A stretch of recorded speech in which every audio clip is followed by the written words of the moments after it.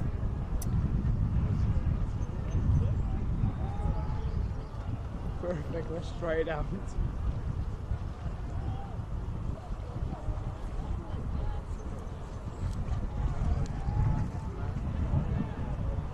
Right. So the athletes are coming up onto the last 250 meter, if I'm not mistaken. And yeah, and it seems like lane 6, Pierre-Luc Poulain is in the lead right now with a bit of a good margin, followed by Brian Malfeasy and Cameron Lowe in lane 2. And we can see the athletes, they're really accelerating their stroke rate and pushing. This is a very, very important race for them. This is selection for world championships, as I mentioned earlier. So it's very important to everyone to be competing and doing their best.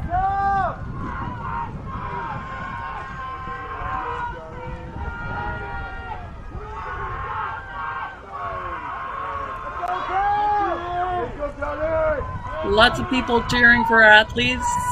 And first place goes to Pierre-Luc, and Brian Malfeasy second, and Cameron Lowe in third place, followed closely by the others. And yeah, everyone, congratulations! Very, very good race.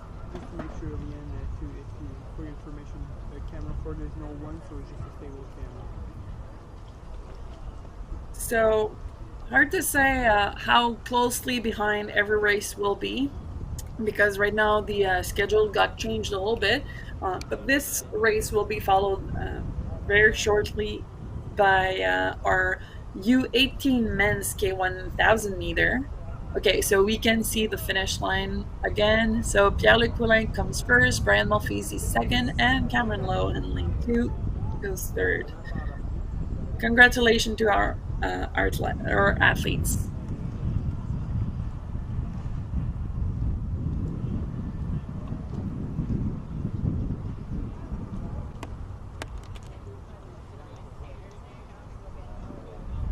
So I press. So I press AE. Vote 6521 to vote control.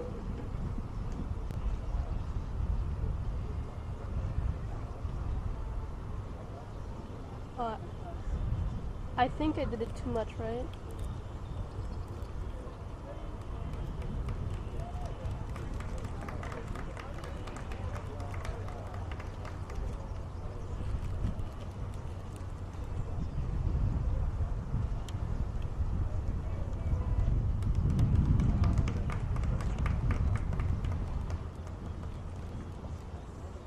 Sorry, the sun is everywhere, so I can't really see. Okay,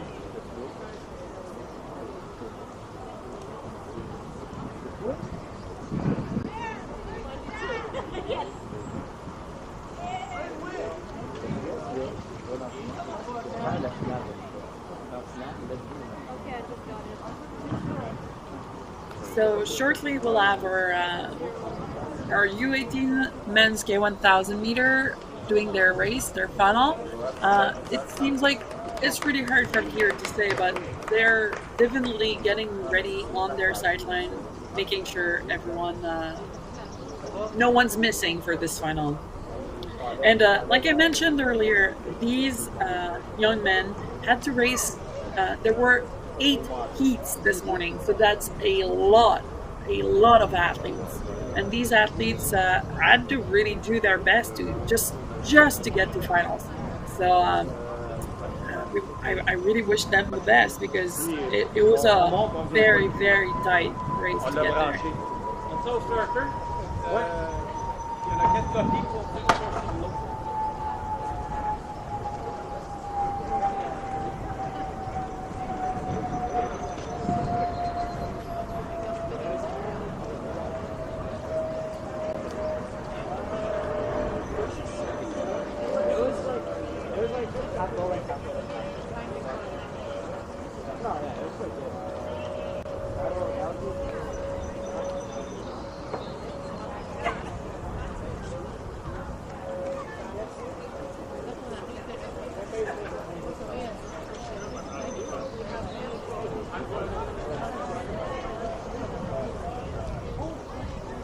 All right, so in the lane one, the winner of this race was Pierre-Luc Poulain officially with the time of 3 minutes 35 seconds and 1:48 hundred. Oh, sorry, the next race is going on.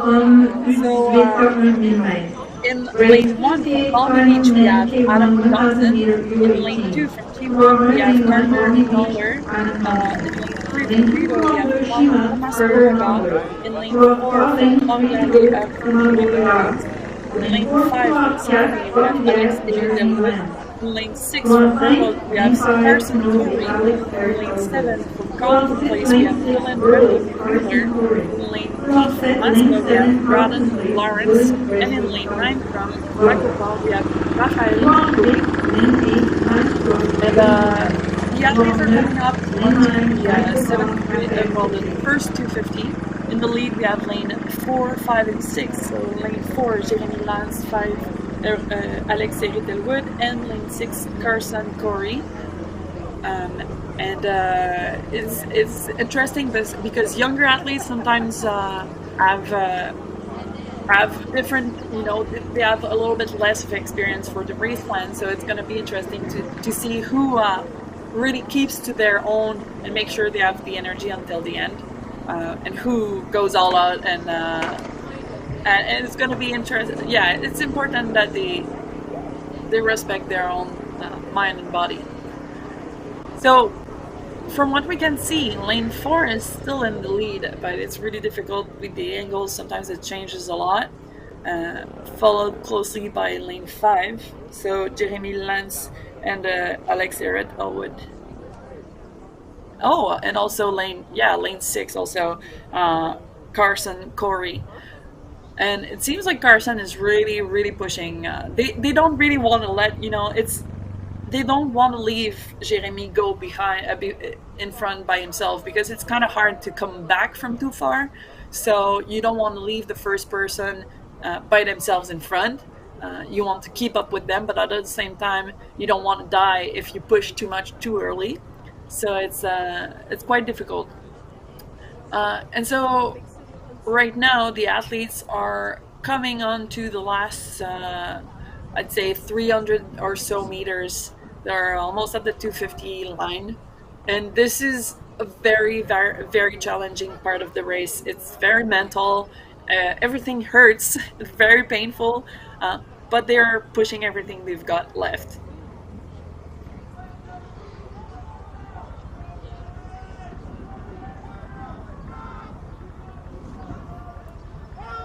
So the last 200 meter, Jeremy's still in the lead, closely followed by Carson and Alex Elwood.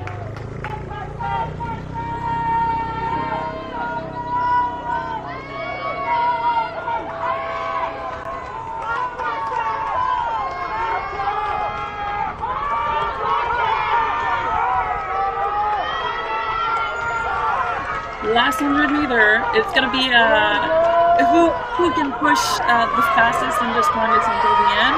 You can see the athletes, they're picking up the pace, they're doing their best, their arms are burning, legs are burning, and just don't give up until the end. Hard to say, but yeah, it seems like Jeremy comes first, followed by Carson Corey from Vermont, and lane 5, Alex Elwood from Centerville. Yeah, congratulations. This was a really, really fun race to watch. Lots of impressive young athletes.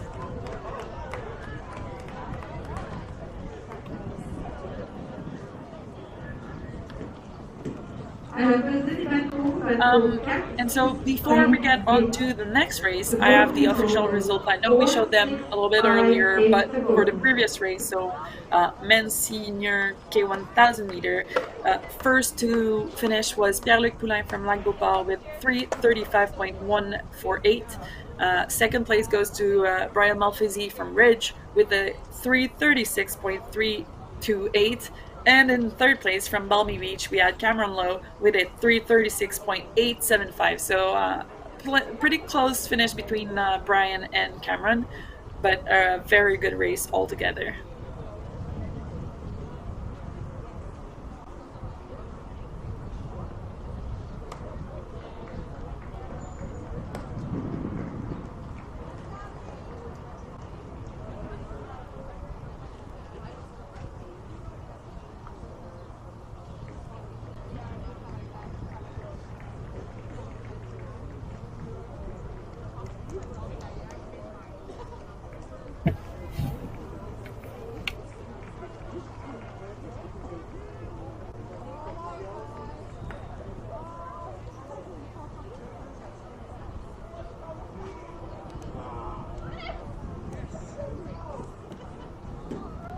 la course 59 finale B. So our next race is on the way. It's the B final for men's senior K1 1000 meter. So in lane 1 from Trois-Rivières, we have Vincent Jourdain. Lane 2 from Balmy Beach, we have Lucas Stein. In lane 3 from Rideau, we have Alessandro Busa. In lane 4 from Rideau, we have Alexander Offerek. In lane 5 from Pointe-Claire, we have Justin Lavigne. In lane 6 from Benook, we have Ian Godet. In lane 7 from Masqua, we have Jacob Steele. Lane 8 from Trois-Rivières, Mathieu Gilbert. And in lane 9 from Carlton Place, Aidan Dumont. So it seems like right now, lane 6, Ian Godet is leading with Vincent Jourdain in lane 1 in the the furthest away from us.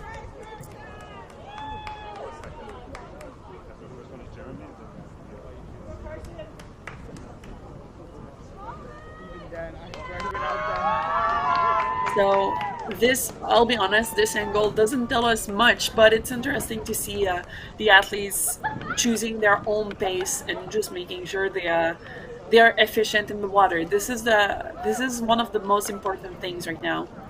And so we can see lane 6 still in the lead, and I believe we'll see shortly, if the angle allows for it, in the furthest lane. Yeah, we can see the furthest lane from us, Vincent Jourdain, and lane 1 is in the lead, sorry. And so lane 1, 6, and 9 right now are fighting for first place.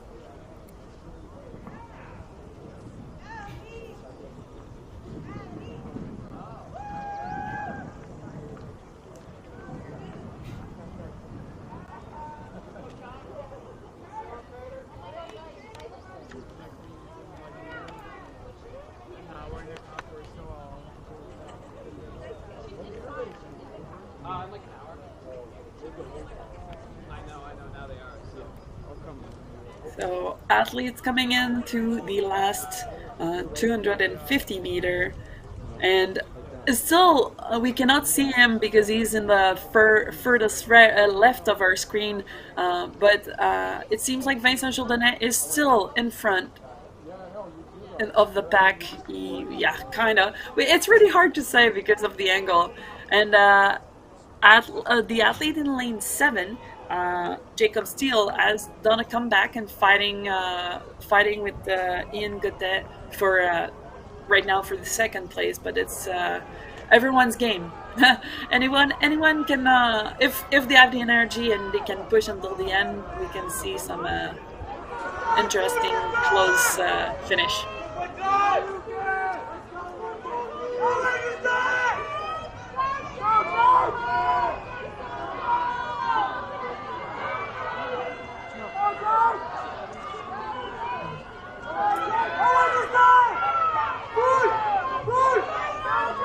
We can hear the crowd cheering again.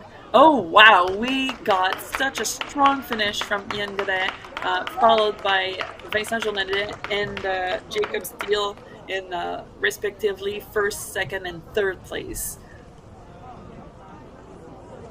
We'll probably have the video finish, but yeah, it seems like Ian Godet made sure that his race plan was strong, and the last 250 he really gave everything he had left, and that's what happens. That's what happens when you're able to push so much for the last few hundreds.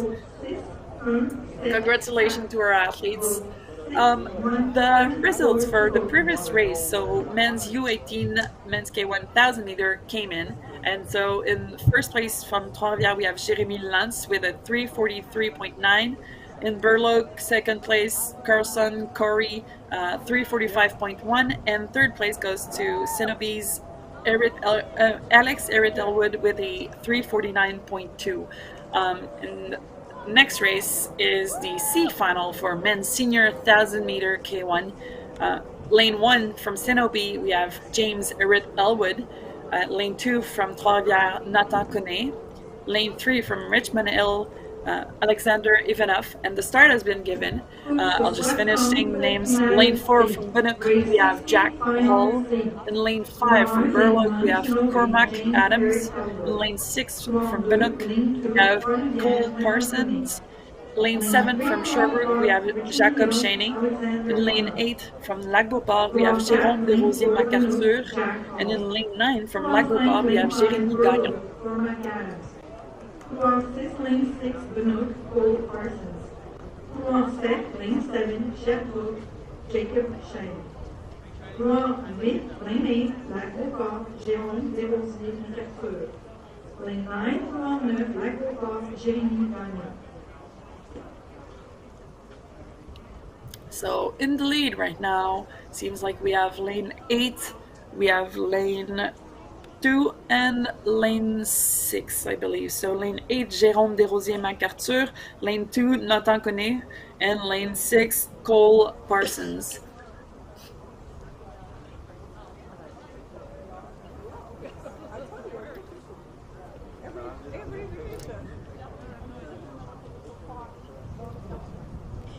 It's really fun to see like this. We can see people's technique, how they paddle. Some athletes are really into power, and when they put the paddle in the water, it's so strong and just a lot of it seems powerful. And some people are really more in finesse, and both technique works really well. It just depends on the athlete and how they work. And so still in the lead, we have lane 8, 6, and 2 again. And they're just at halfway right now. They're just over 500 meter. And nothing is finished yet.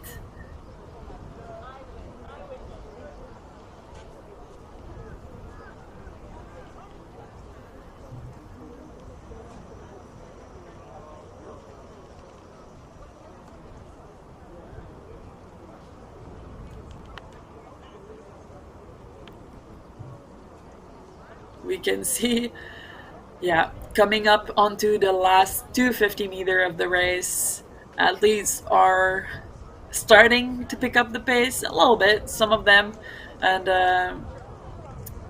really difficult.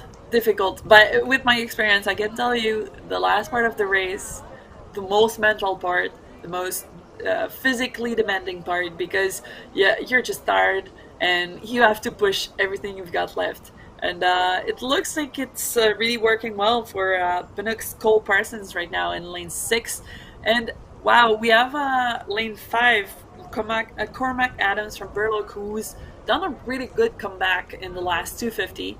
And he's fighting for second place right now with Jérôme Desrosiers MacArthur. And I think Nathan Koné in lane 2 is also pretty close. Who's going to have the best finish? Very important question. And Cormac Adams looks, from the back, looks like he's really pushing the end. It's going to be, we'll see soon who gets first, second, and third. And so Cole Parsons, lane 6, Cormac Adams, and Nathan Koné come first, second, and third. Very, very good race and impressive finish from Cormac Adams. Congratulations to the athletes. Alors, ces éléments, les bateaux 6, 5, 2, 8. So we can see the finish, yeah. Remember earlier we had Cole Parsons, but Cormac Adams really came back with a super, super strong second half of the race, so it's very impressive. We have the results for the previous race. So first place from Benoit goes to Ian Goddard. He came in first with a 3:43.17. Second place went to Vincent Journanet from Trois-Rivières with a 3:44.6. And third place went to Masqua Jacob Steele, 3:45.15. So congratulations, very, very good race. Next on, we have the B final for men's U18 K1000 meter. It's already on the way.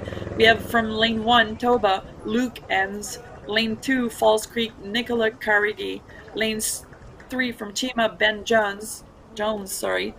Sorry, I'm just checking who's in first right now. It seems to be lane 4 from Falls Creek, Keegan Bateman. Lane 6 from Chima, Sam Allison. Lane 7 from Chima, Nathan Léger. Lane 8 from Chima, Conrad Hugerboard.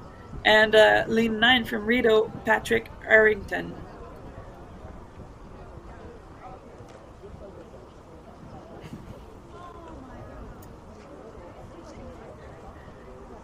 So, if I'm not mistaken, like I said, I believe it was. I believe it was from lane 4, Adam Vetter. Sorry. I think I got mistaken with the numbers earlier, but I believe he's in the lead right now. I think so. Yeah, it's hard to see the numbers.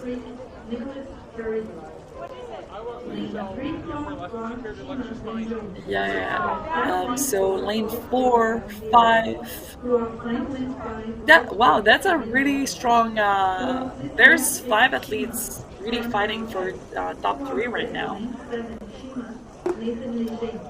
But lane 4 is definitely in front. So Adam Vetter from Falls Creek still in front.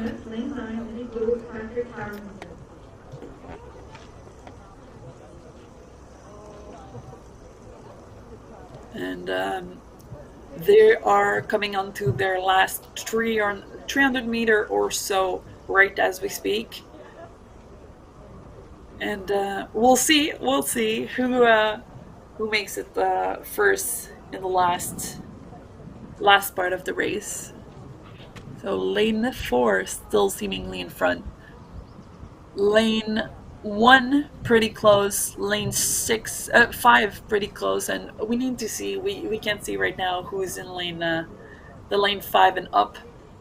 Probably very close because they all were in the lead earlier. But as we speak, lane 5 is catching up onto lane 4, and it's a fight for 3rd place right now. So fight for 1st and 2nd, and really hard fight for 3rd place.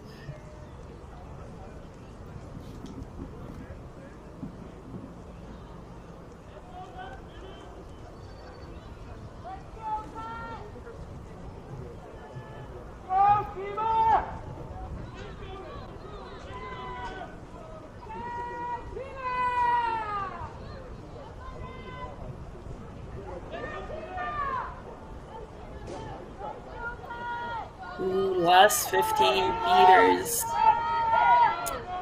Lane 4 has picked up again, and lane 4, 5, and 8. Congratulations. I'm not sure. So lane 1 seems to have come very, very close. So we'll see with the camera in a bit. But for sure, 1st and 2nd were lane 4 and 5. Okay, so here's the finish. Lane 4, lane 5, and that's a close one. But yeah, lane 8 made it in 3rd place. So we have the results for the previous race, the men's senior K1000 meter C final. 1st place went to Benook Cole Parsons with a 3:48.1. 2nd place went to Burlo's Cormac Adams with a 3:49.9. Amazing finish for him. And 3rd place went to Trois-Rivières Natakone with a 3:52.0. We're going on to our next race, the C final for men's U18 K1000 meter. In lane 1, from Kamloops, we have Harris Hunter. It's already really far on the way. Okay.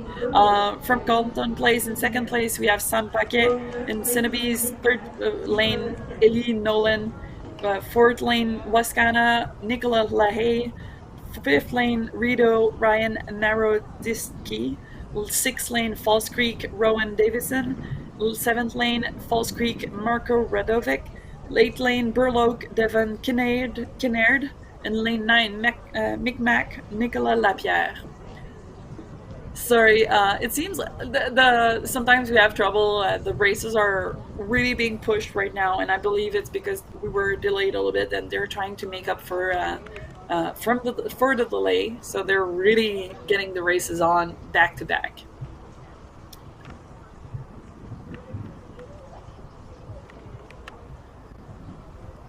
So our athletes are already onto the last 300 meter, and it's kind of sad we couldn't see the first half of their race, but you know, these athletes are all pushing so hard, so at least we get to see their last few hundred meters. And so in the lead seems like probably lane 5. Yeah, it seems like lane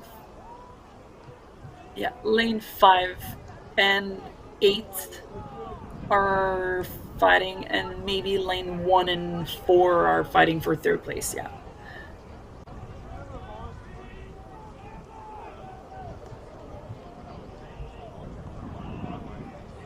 So leading right now, lane 5 is Ryan Naroditsky from Rideau. Let's go, Ryan! Go! Go, Ryan, go! Go! Go! Go, Ryan, go! Parents and coaches cheering for athletes. It's always fun to have people with us on the side of the course and making sure we have the moral to keep going. And so, getting on to the last, we have first place goes to 5th lane.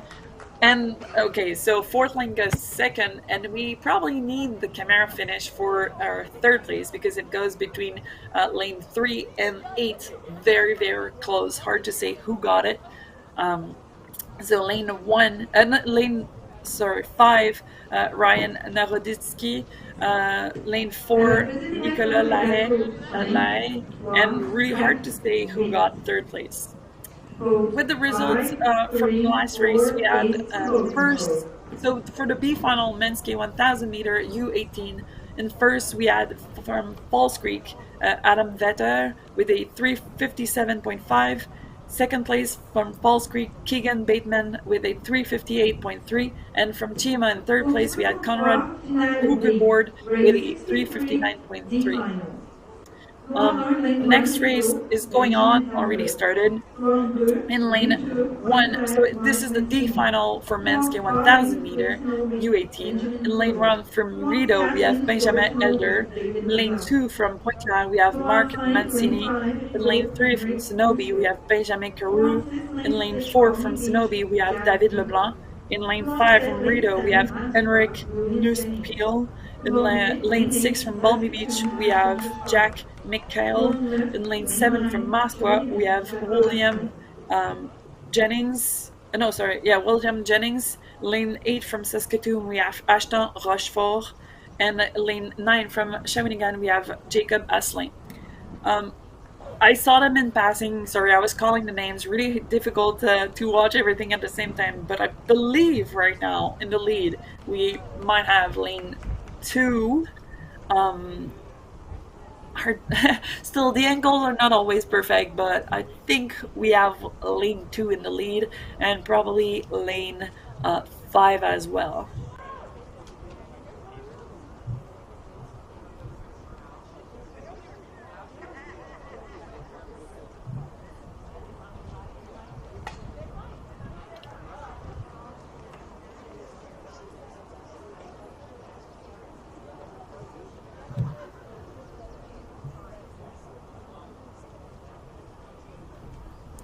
So, yeah, seems we have lane 2, 5, and 9.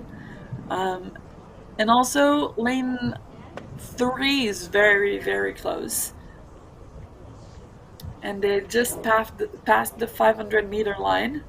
So, halfway through the course of the race.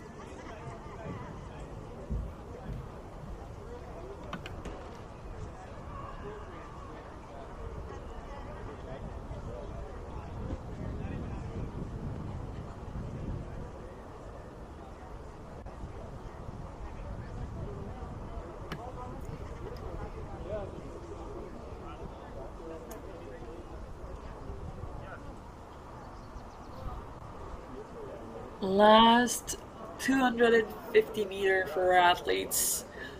Lane, it seems like lane 3 has overpassed lane 2, and lane 5 is still very close, very in the fight for the lead. So 3, 5, and maybe some on the closer side, lane maybe 7 and 9. Or, yeah. So lane 2 is in the lead with a no, lane 3, sorry, is in the lead with a very big margin, and the other athletes are really fighting to make that podium.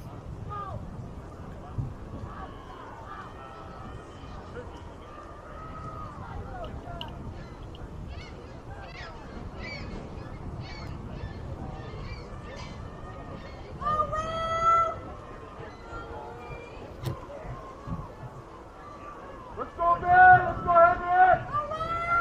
Go, Will!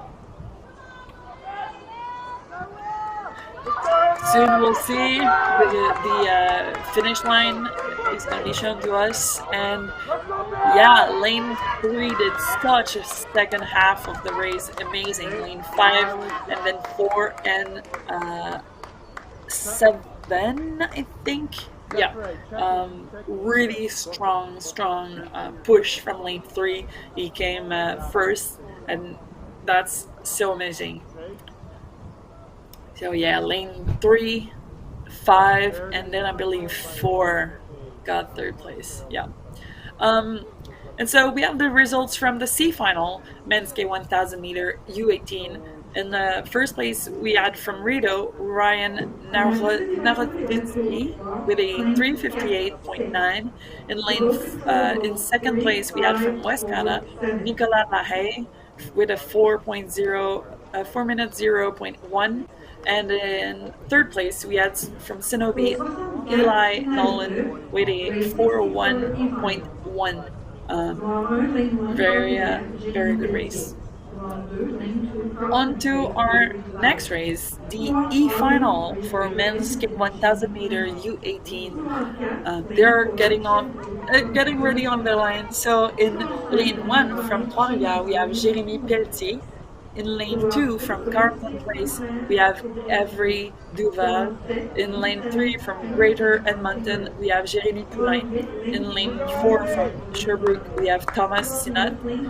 In lane 5 from Chima, we have William Koyman. In lane 6 from Pointe-Claire, we have Cédric Liu. In lane 7 from Pemberton, we have Austin Burt. In lane 8 from Balmy Beach, we have William Budley. And in lane 9 from Saskatoon, we have Conal Lacroix. It seems like the furthest lane right now to us, with the red tip boat, seems to be in lead.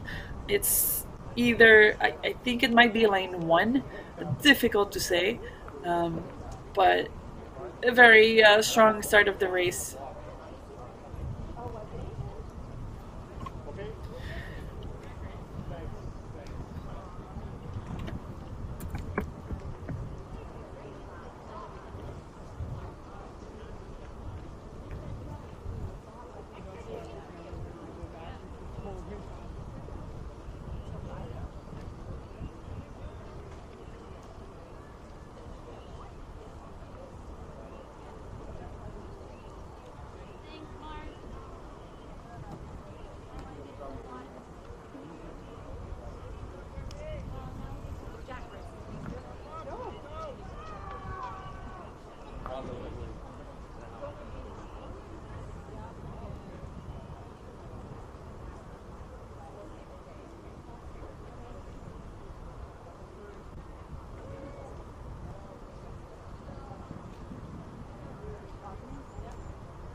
Onto the last 300 meter.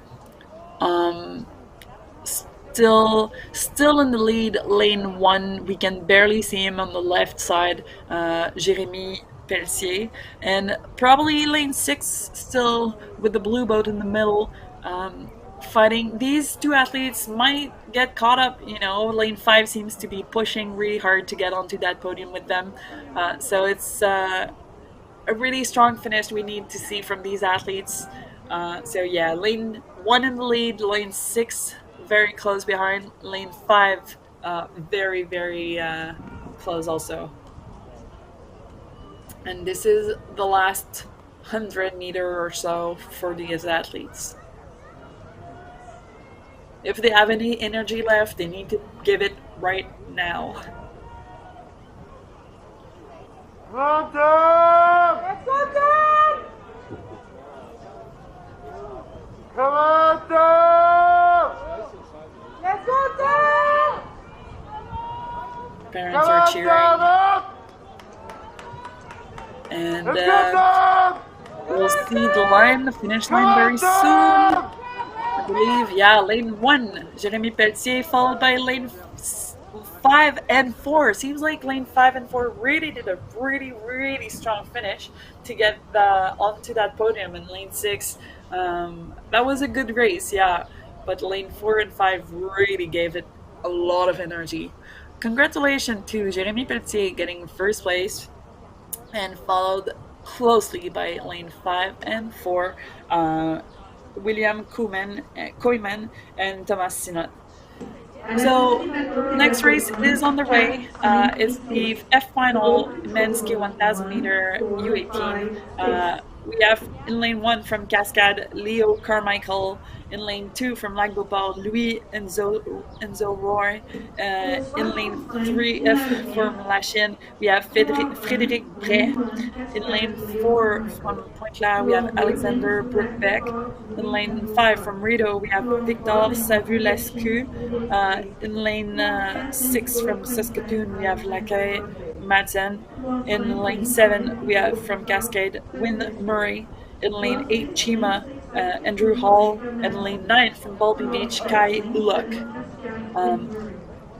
I am very sorry, I couldn't see them passing the 750 meter from my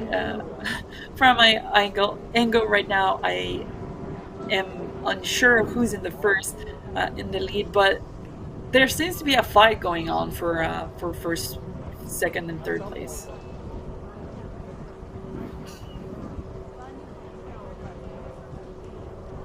So lane 6, 5, and 7 seem to be really fighting for that lead right now.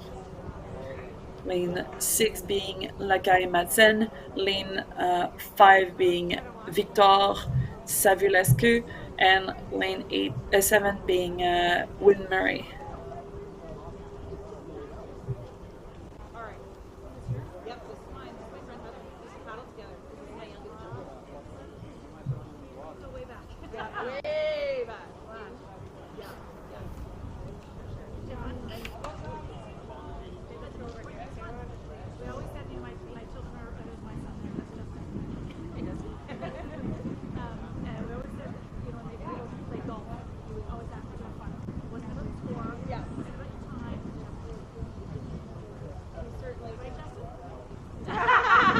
You two are probably thinking the same thing. The moms are aligned and the guys are like,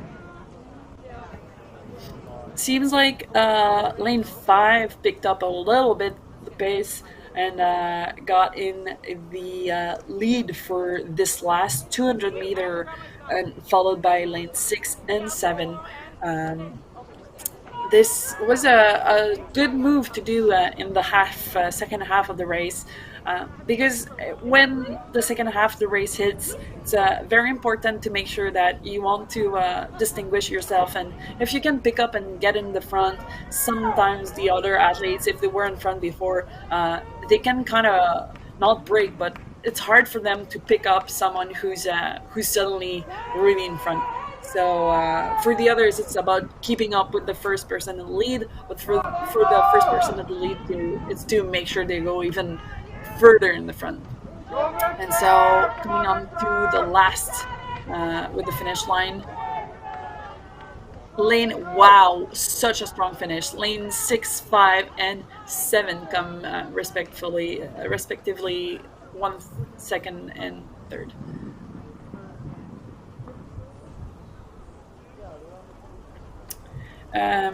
So I know we will see the photo finish, but I have the results for 2 races ago, the D final men's K1000 meter U18. We had from Canoe in first place Benjamin Carew with a 4:02.3, and second place from Rito Henrik Newspill with a 4 minute 3 seconds and 0.4, and in third place from Canoe we had David Leblanc with a 4:04.9. At the last race, e-final men's K1 18 K1000 meter U18. In first place, we had confirmed from Trois-Rivières Jérémy Pelletier with a 4:07.5. Second place from Chima, we had William Koyman with a 4:09.2, and from Sherbrooke in third place we had Thomas Sinot with a 4:09.4. This race right now is the wait, what?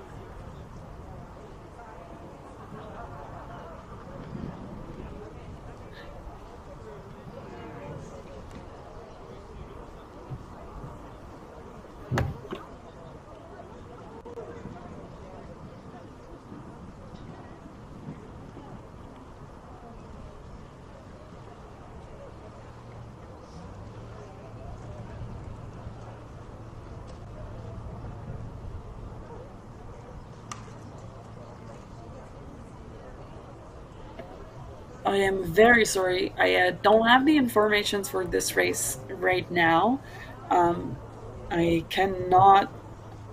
In front of me, I don't have the infos here, so very sorry about that.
So it seems we have another race that I wasn't aware of. So in lane 1 from Chima, we have Tate Levi. In lane 2 from Mississauga, we have Andre Rocha. In lane 3 from Burloak, we have Massimo Montanari. In lane 4 from Masqua, we have Owen McDonald. In lane 5 from Masqua, we have Alistair Land. In lane 6 from Ridge, we have Brian Kelway. In lane 7 from Mississauga, we have Graham Grant. And lane 9 from Calgary, we have Kinlan Kane. And lane 9 from Calgary, I couldn't see that last name. I'm very sorry. Andre Rocha. Lane 3, Croix on Massimo Montanari. Croix 4, lane 4, Owen McDonald. Croix 5, lane 5, Alistair Land. Croix 6, lane 6, Brian Kelway. Croix 7, lane 7, Graham Grant. Lane 8, Croix 8, Kinlan Kane. Croix 9, lane 9, Dawson Hutchinson.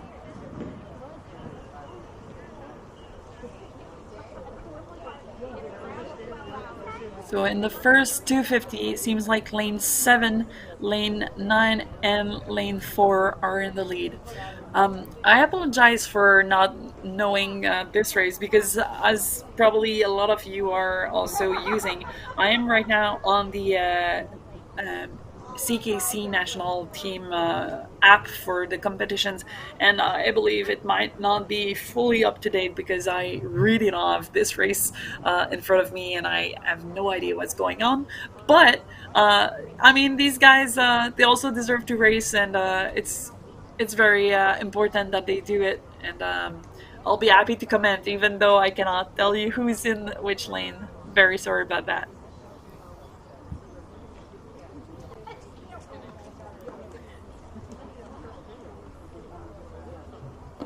So still lane 7 still in the lead, and lane 4 and 6 fighting for second place from what we can see right now. And yeah, so 7, lane 4, 6, and everyone else pretty close by. Anyone's game, like I said many times, they're at the halfway mark right now. So if anyone has to make a move, it can be right now, and if it is, it can really change the course of this race.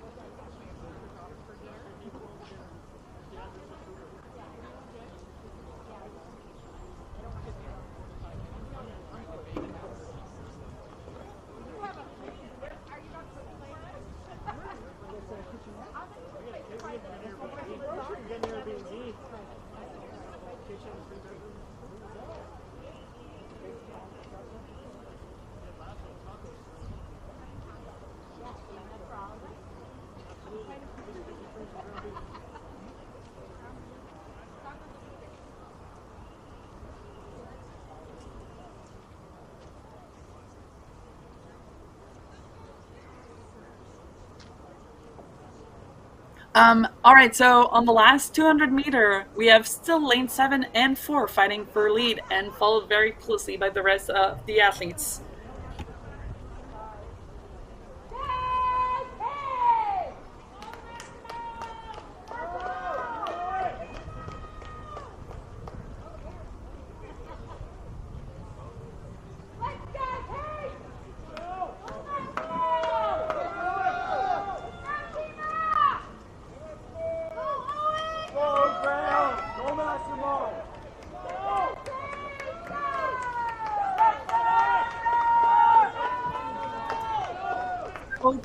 Very soon we'll see the all right, lane 7 and 4. That was such a good comeback from lane 4, but I still believe lane 7 came first, and third place goes to lane 6.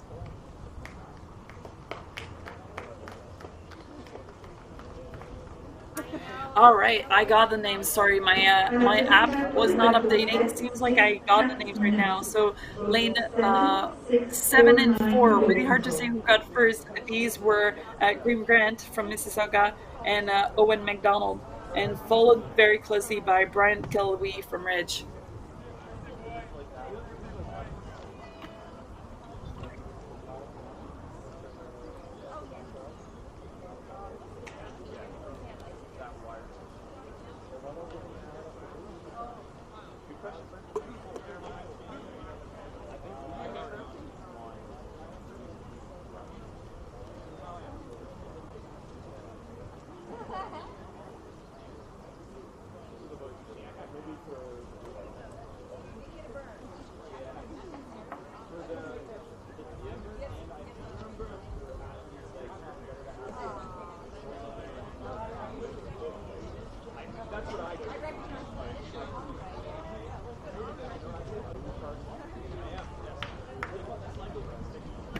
All right, so these were all the men's K1000 meter finals.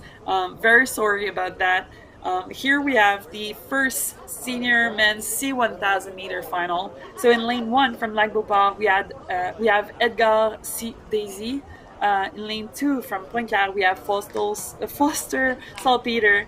And in lane 3 from Mascua, we have Andrew Billard. In lane 4 from Lac Beauport, Alex Plumter. In lane 5 from Chima, we have Craig Spence. In lane 6 from Mascua, we have Brett Himmelman. Lane 7 from Sakawa, we have Tyler Leila.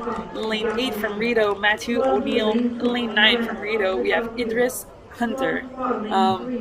So these are our best senior athletes right now in C1. We are, I believe, missing Connor, but they had such good World Cups and everything that I believe some athletes are decided to not race during this weekend, or at least not in single boats. So in the lead right now, we have lane 4 and lane 5. So Alex Plumter from Line Bobard in lane 4 and Craig Spence from Chima in lane 5. The rest is everyone else is so close that there's no defined leading the rest.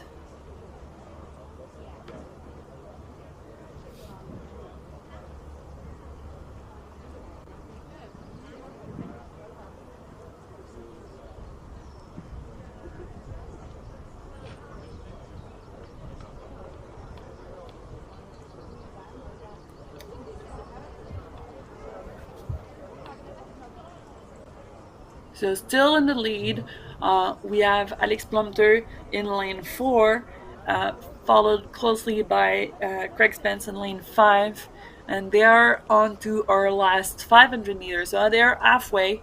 And again, lots of experience come into this race here because they all have their race plan. They all know where they'll be pushing more or keeping a little bit more energy depending on what their goal is. So we might see in the second half of the race some athletes really pick up the pace and try to get onto that podium or get into the lead. And it's going to be, we'll need to see those athletes in the lead really push if they want to stay in front.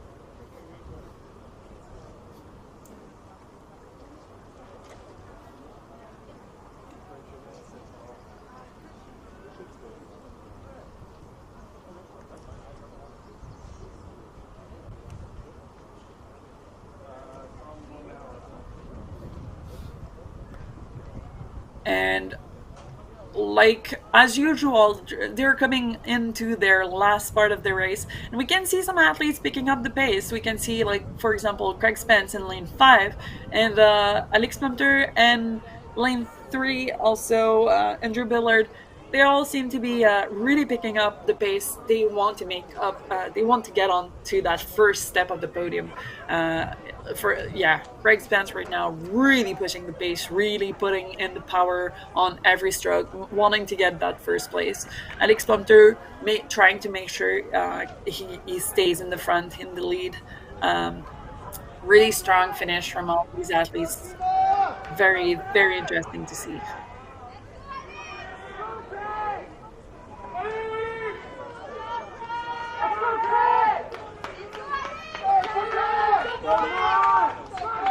So we'll see shortly who's getting on that first step of the podium. And it's so close from this angle. And it seems like Craig Spence really got a strong finish. Got first place, followed by Alex Plumter and Andrew Billard in third place. But everyone really, really close. Like such a strong race from everyone. Congratulations.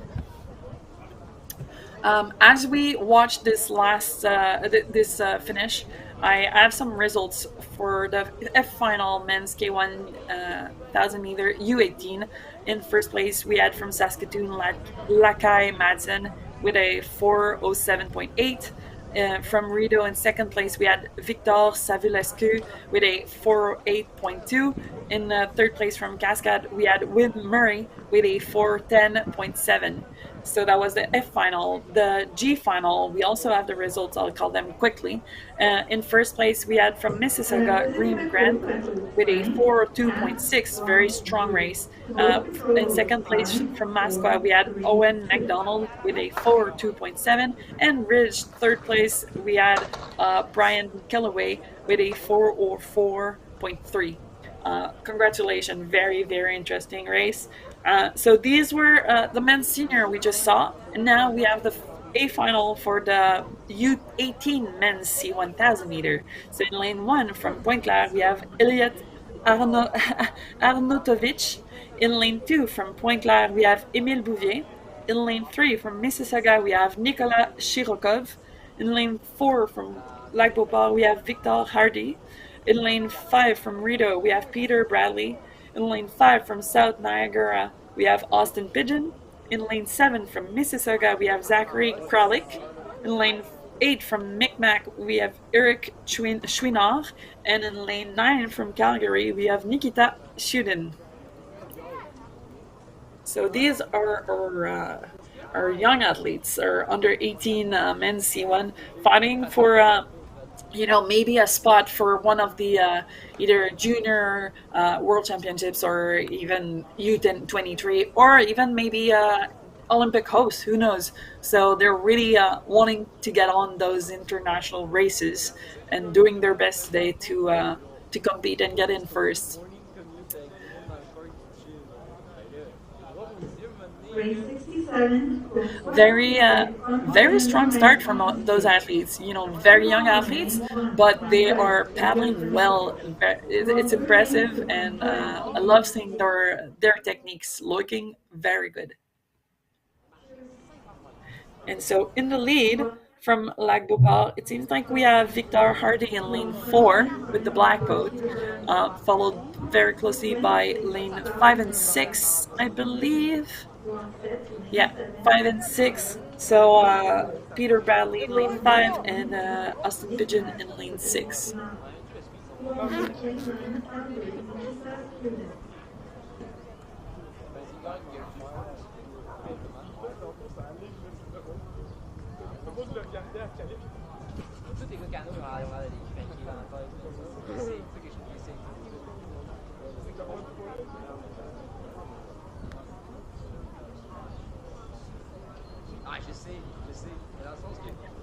Onto this last 300 meter or so.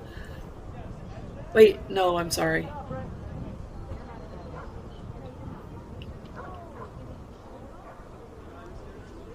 They are at the halfway. Yeah, I think they're at the halfway point. Sorry. Sometimes the angles can get us to get misleaded. So yeah, they're halfway through the race at the 500 meter mark. There's in lane still lane 5, 6, and 4 fighting for that podium right now. So lane 5 is Peter Bradley, lane 6 Austin Pigeon, and lane 4 Victor Hardy, fighting for that first step of the podium. This is quite important for them. Like I mentioned, selections for all the junior competitions, so Olympic hopes, U18 World Championships, and maybe, who knows, I'm not sure exactly how it works, maybe U23, not exactly sure how that works. But yeah, lots of opportunities for our athletes, and so they really need to give their best.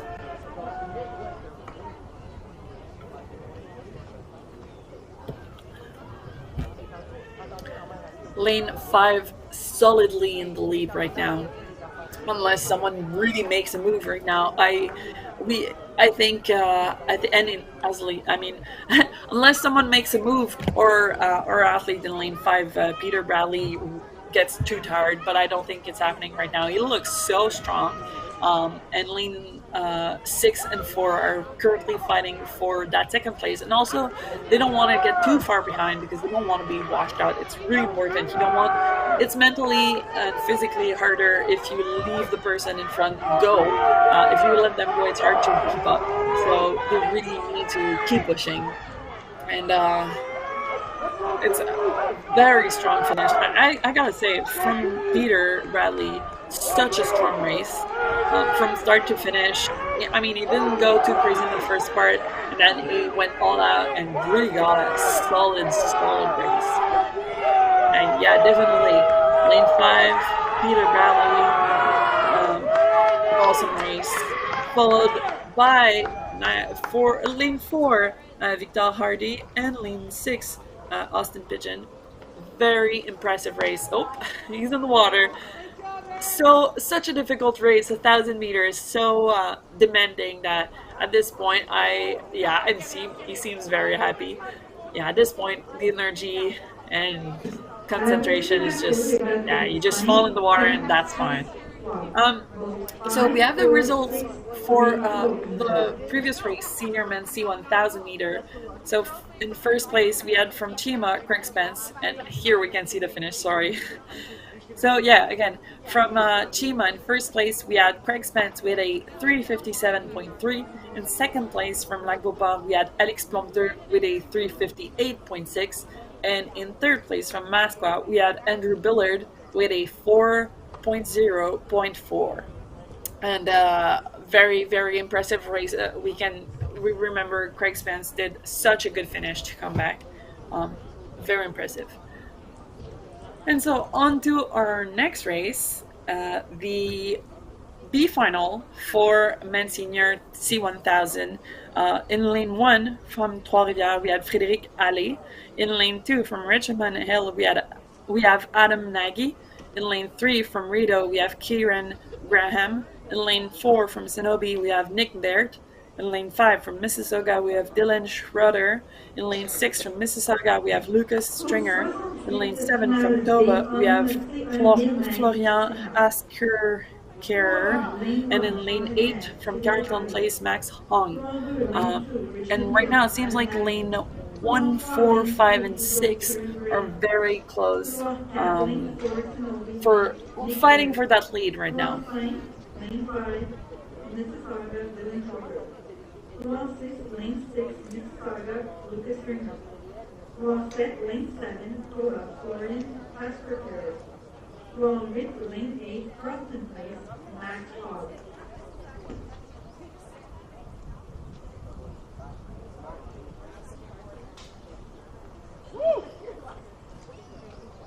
Good technique from the middle boats here that we can see. A good reach, solid strokes, very energy efficient. You need to make sure that you don't start too strong, because if you can't keep up until the end, the 1,000 meters not going to be easy on you. And so it seems right now the fight is between lane 6, 5, and 4, I believe. Yeah. You know, 1,000 meter, a good start is important to make sure you're in the packing, like the leading pack, but you don't want to push too hard on the first part of the race, because if you push too hard and you get in that second half, the last 500 meter can be unforgiving. And on the other side, athletes who planned to push in the second half, they often have a really good finish, and they can make or break a race. And it's very impressive when we see someone who is really going with their own plan and following it properly, and still fighting for the lead. Looks like lane 6, 4, and 5 are still there, neck and neck. Lane 3 very pushing to keep up with them. It's always impressive. Like those guys, B final, they're all strong athletes, and often they make the B final because of 100th of a second. So it's impressive to see those athletes. Yeah, such strong finishes.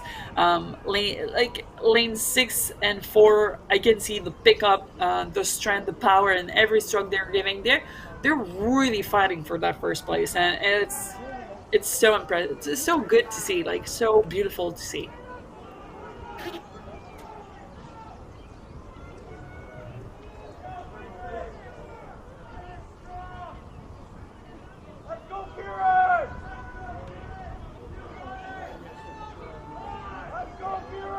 Wow, the pickups, yeah.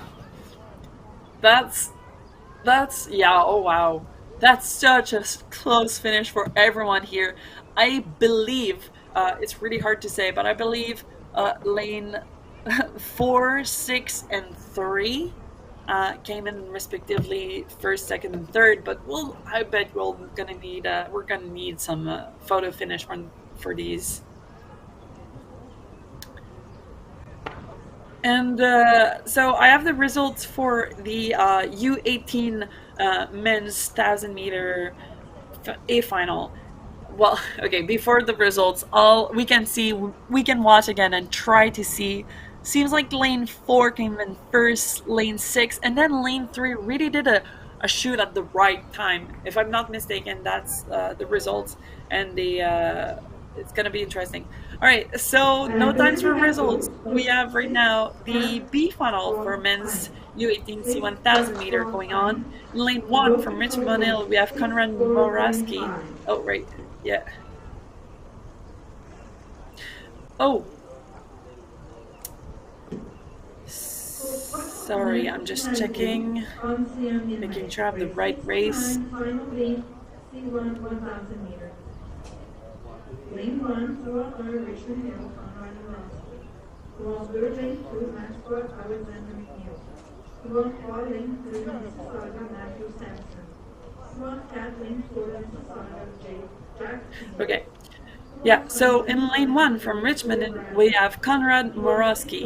In lane 2 from Masqua, we have Alexander McNeil. In lane 3 from Mississauga, we have Matthew Sampson. In lane 4 from Mississauga, we have Jack Chambers. In lane 5 from Rideau, we have Stuart Bradley. In lane 6 from Mississauga, we have Mark Vucina. In lane 7 from Cenobi, we have Jay Paliwal. In lane 8 from Masqua, we have Aidan Martel, and in lane 9 from Kamloops, we have Sebastian Solomon, sorry. And it seems, from what I saw, it seems like lane 4 is in a very, very solid lead, and followed by, lane 4, Jack Chambers, followed by lane 5, Stuart Bradley. Hard to say who else is in close by with the lead, but I believe boat 4, the red boat, is in a solid, super solid, strong lead. And they're coming on to that last 250. So it's important for whoever's in the front to keep that power and make sure they are able to finish. But also for the others, if they want to catch up, they have to pick up the pace and put more power on that paddle. Still, lane 4, lane 5, solidly in the lead.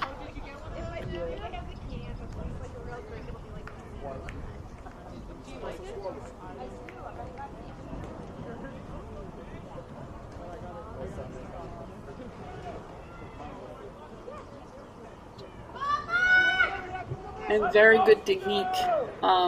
We can see their boats are moving really well and gliding well. That's the most important thing, because power, if you can translate it to your boat is just gonna bounce and it's not gonna float and flow really well in the water. So right now our two paddlers in the lead have really good technique, and it's impressive to see.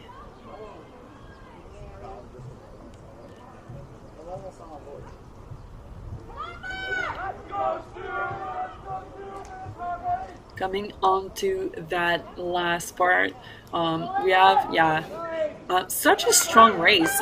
Honestly, Jack Chambers, lane 4, and then lane 5, Stuart Bradley, they had, from start to finish, just a really, really strong controlled race. And then lane 6, I believe, came in third, so Mark Vucina, and yeah, it seems like lane 4 and 5, they really, really had that race plan from start to finish. They knew what they were doing. So I'll go on to the results because we're getting on to the next one very soon. So U18 C1000 meter, we had in first place from Rideau, Peter Bradley with a 4:06.2. In second place from Lac-Beauport, we had Victor Hardy with a 4:12.3. And in third place from South Niagara, we had Austin Pigeon with a 4:13.6. And then in the senior men's C1000B final, we can see them on the screen. In the senior B final C1000, we had from Cenobi first place Nick Baert with a 4:12.6. Second place from Mississauga, we had Lucas Stringer with a 4:12.8, and in third place from Rito, we had Kieran Graham doing such a strong finish to come in with a 4:13.5. So this is now we're on to the C final for our men's U18 C1 1000 meter.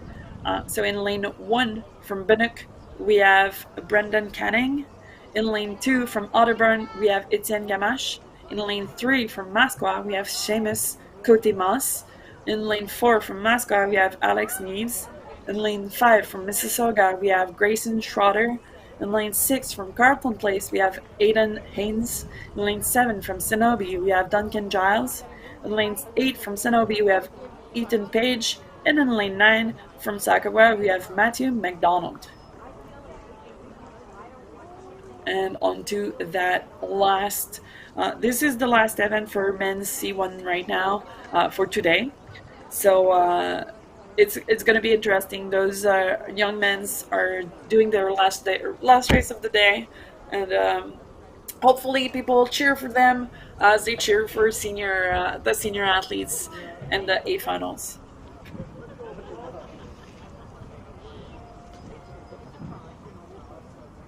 And it's always fun for younger athletes. I don't know how old these athletes are, but to come for trials, I remember my first trials, and it was not about winning. It was really about doing, getting experience and doing my best. And whatever happens, but it's always, a lot of experience for these younger athletes to come and to race alongside older, more experienced national team athletes. So some of them you can see a good start. It's really interesting to see because some athletes are still wearing their life jackets, meaning they are under, I believe, 15 or 16, and they're racing at national team trials, which is super fun and a very good experience in my mind. So it seems like lane 3, 4, and 7 are currently fighting for the lead. With lane 3, so Seamus Cote-Mas slightly more in the lead than the others.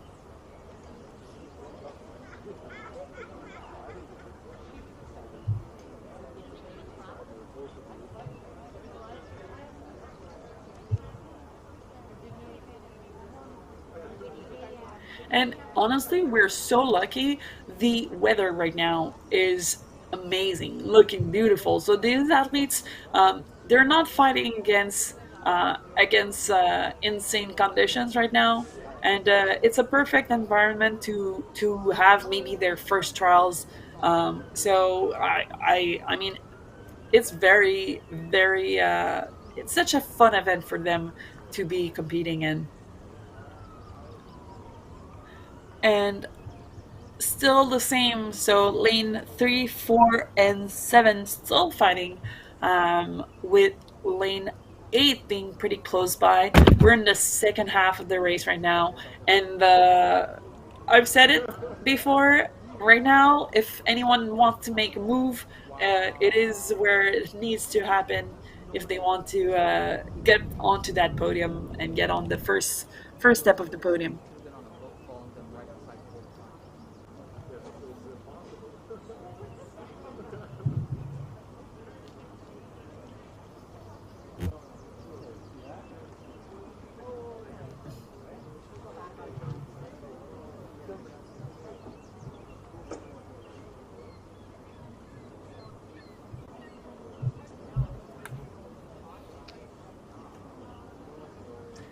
Making sure every stroke counts.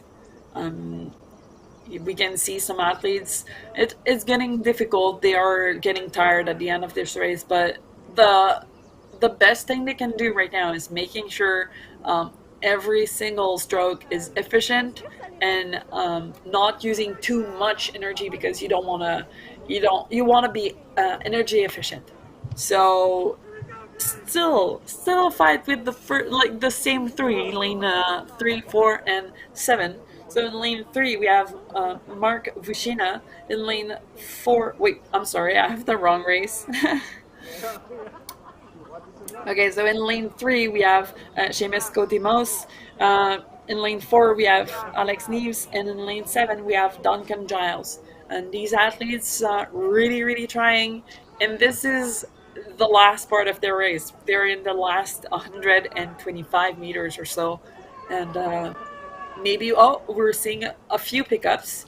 Lane 3 seems to really be picking up the pace. Lane 7 also. And in lane 6, and wow, I'm very curious to see if anything changes on this finishing line.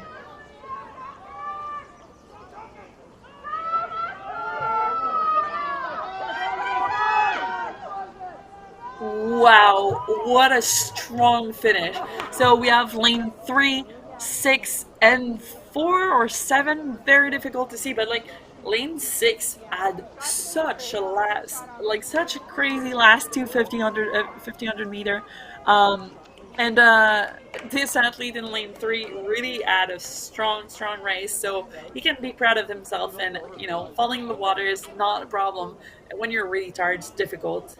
And I'd say probably 3, 6, and 4. So lane 3, Seamus Cotimos, such a strong finish. Lane 6, Aiden Haynes came back and made sure to get onto that podium. And probably Alex Neves from lane 4 Mascot. So we have the results from the final previously finished for the men's C1 1,000 meter U18. In fourth place, we had from Mississauga. No, first place from Mississauga, we had Jack Chambers with a 4:16.4. In second place from Rideau, we had Stuart Bradley with a 4:20.4. And in third place from Mississauga, we had Mark Vucina with a 4:24.9.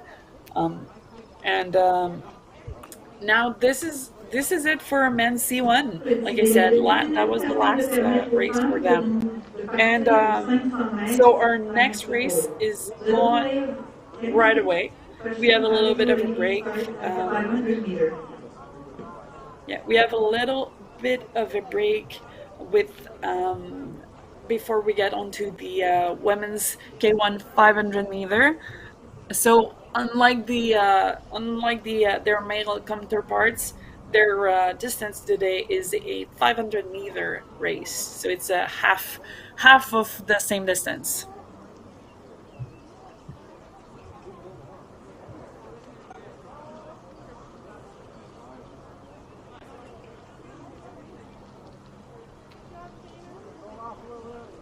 Oh my god, drama queen.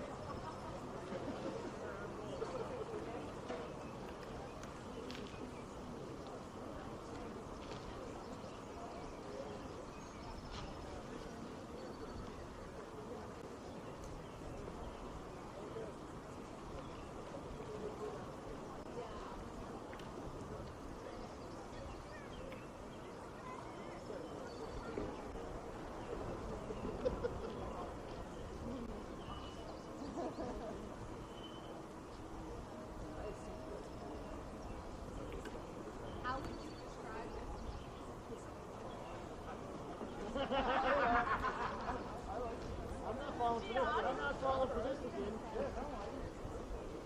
She is like a stupid fuck. She is.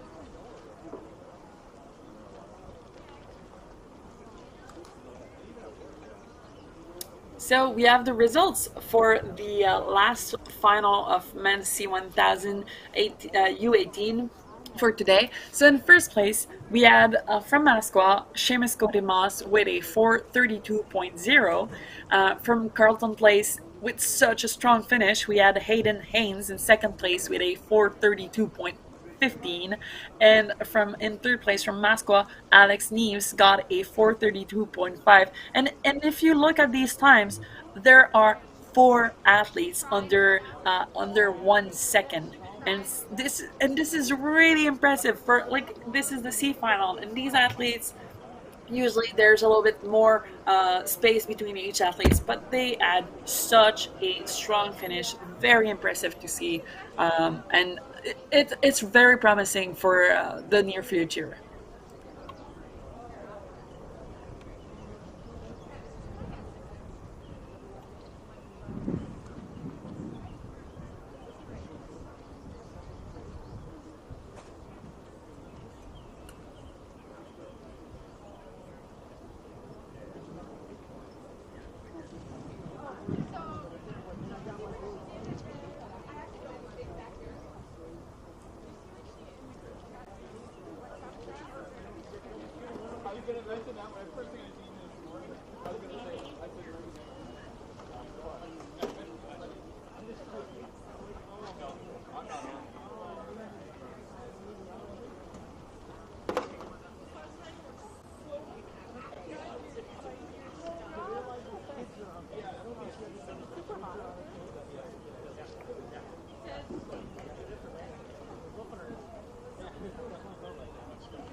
Well, you obviously hit the mark, Joe.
But like, I don't I feel like paddling as much.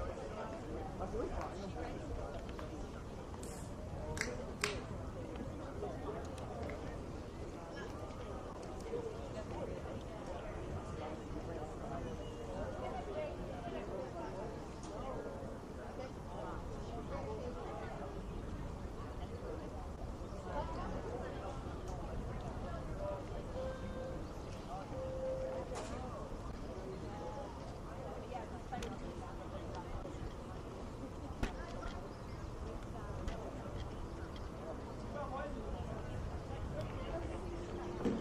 Pour 71 femmes K1 500 mètres finale.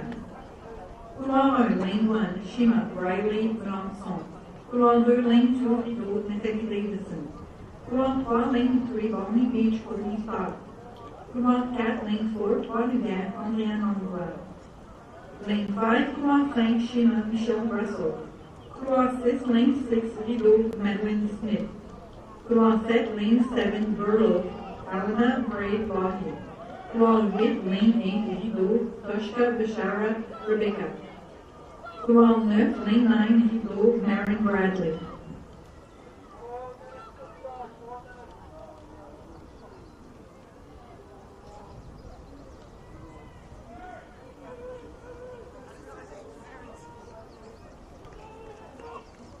And Alana's. That's Alana's mom.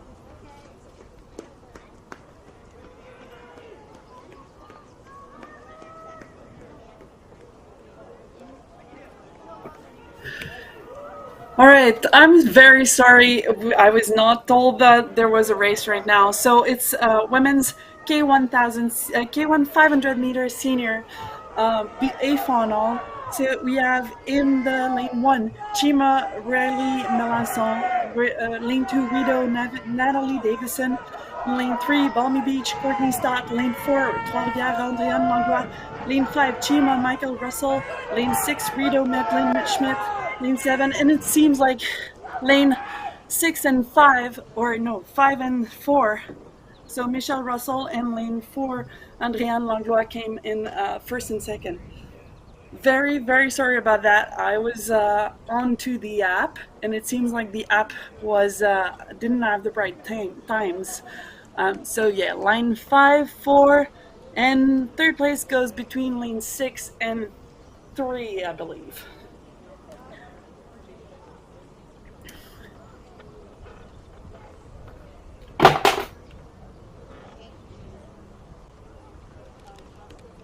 À la pesée des bateaux, les bateaux 5, 4, 6, 3. Boats 5, 4, 6, 3, boat control.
So we have the official results. In first place, we have Michelle Russell from Chima, who came in with a 152.5.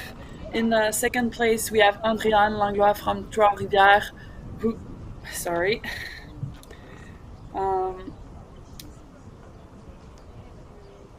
I personally don't have access to the official results. They were on the screen, so I assume most of you have seen them. I couldn't see them on, I only have the app with me.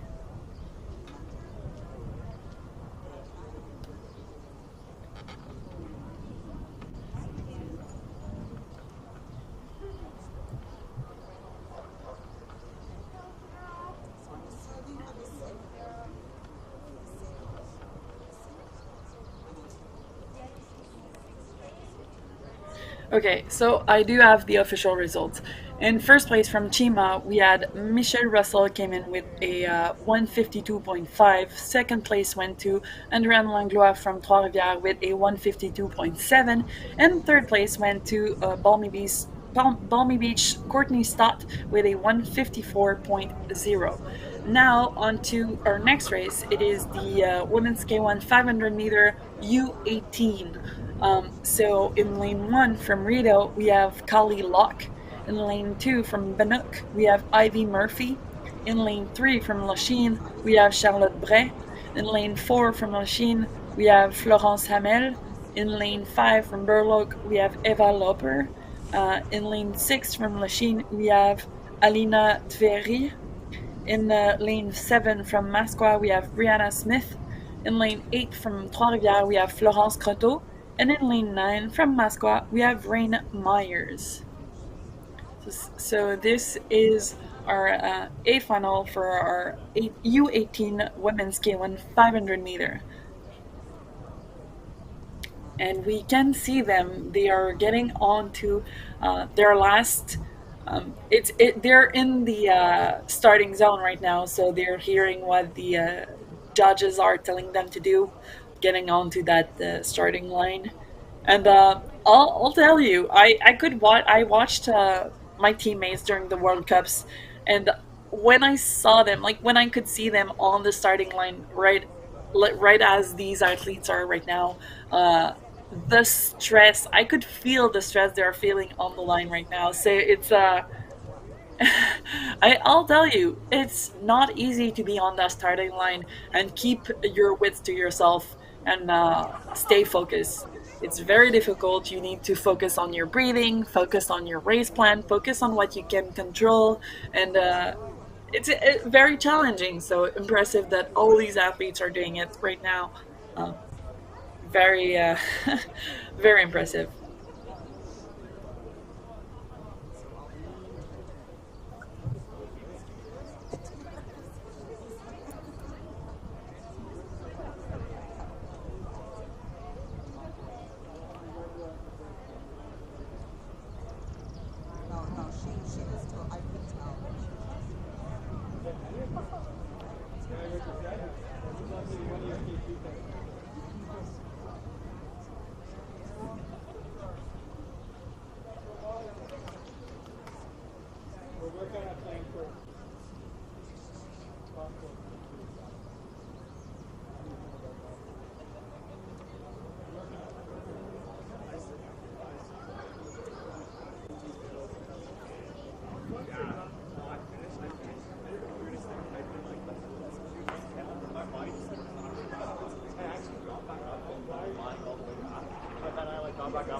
So our athletes seem to have been given the go to go on to the starting line, and right now they are trying to not get distracted by that little pause they had to wait, because you don't want to be waiting on the line, because it's really hard to be freshly warmed up if you have to wait for like 5-10 minutes on the starting line. So right now they have to focus, get into that booth, and make sure they're ready to go. And the gates are a really really good system to make sure, on the shorter distance we have a more fair start line.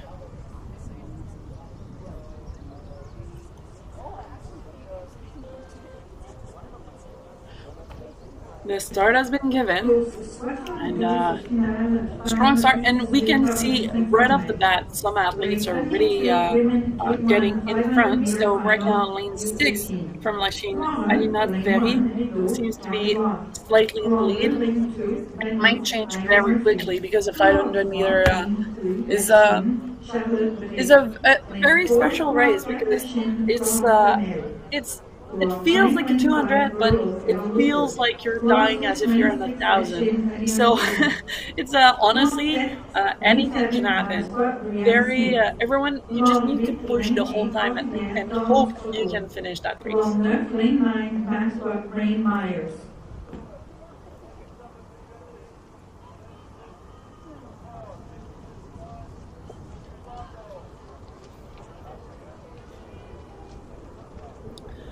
So seems like lane 6, Alina Ferry from Lachine is still in the lead, slightly. Nothing too crazy, but it's a very good thing to be into those last 200 meters. And lane 4 very very close behind, from Berloit Evat Luger. So that's the last 150 meters. That's when the lactic acid really hits the arms and the legs. So that's when the athletes have to make sure their thing stays on top of things, and make sure that they're able to finish it. So it seems like Alina really has had a really strong race. She's still in the lead, from what we can see, and soon we'll see that finish. And so, like I said, Alina comes first, followed closely by Eva Looper, and after that, I believe it goes to lane 3, Charlotte Bray. But it's a pretty close finish, so we might need to see the finish like this. So lane 5 comes in. No, sorry, lane 6 comes in, lane 5 comes in, and then lane 3. All right. Congratulations. Very impressive race from those ladies. Following up, we have the B final for women's senior K1 500 meter. We can see our athletes here, but right now the other race is getting on to that start line. So in lane 1 from Masqua, we have Alexa Irvin.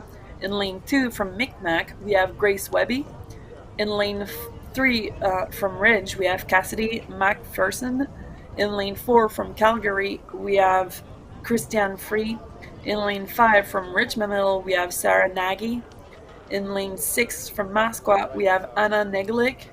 In lane 7 from Lac Beauport, we have Madison Mackenzie. In lane 8 from Cenobi, we have Jessica Hogg. And in lane 9 from Cenobi, we have Anna Mbongo. So I do not already have the results from the previous race, but as soon as I get them, I'll let you guys know. It was, as always, a very strong race from Alina Tveri and Eva Looper. Like I said, we have the official results. So Alina Ferry came in first with a 2 minutes 0.0, and Eva Looper came in with a 2:01.8, and Charlotte Bray came in third with a 2:04.4.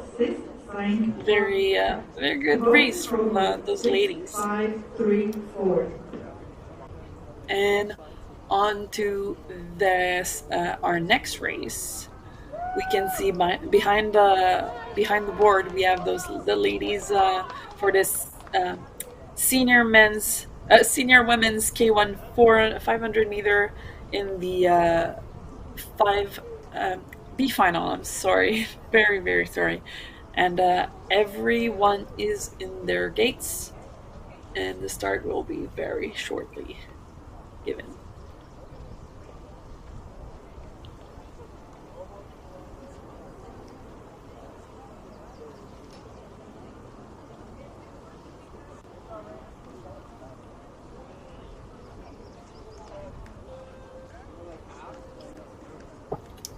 Start is on. We can see Maddie McKenzie at a really really strong start in lane 7, and I believe lane 5 also at a strong start. Sarah Nagy in the white boat in the middle. Race 73, B final, Women Senior K1 500 meter. Lane 1, couloir 1, Maxwell, Alexa Irvin. Couloir 2, lane 2, Micmac, Grace Webby. Couloir 3, lane 3, Bridge, Cassidy McPherson. Couloir 4, lane 4, Calgary, Christiane Frame. Couloir 5, lane 5, Richmond Hill, Sarah Nagy. Couloir 6, lane 6, Maxwell, Anna Nicolai. It seems like lane 5, Sarah Nagy, has kept her lead and is followed very closely by lane 6 and 7 for this podium right now. Yep. And this is the last 200 meters, so if they have any energy left, they need to give it right now. The finish is really important on this race, because if you don't have any more energy and you gave it too much in the first half, it's really difficult to finish, and the others may use that chance to push and pass you. So it's a lot about experience, but also keeping your energy and making sure that you're finishing strong. So yeah, very strong finish by Sarah Nagy.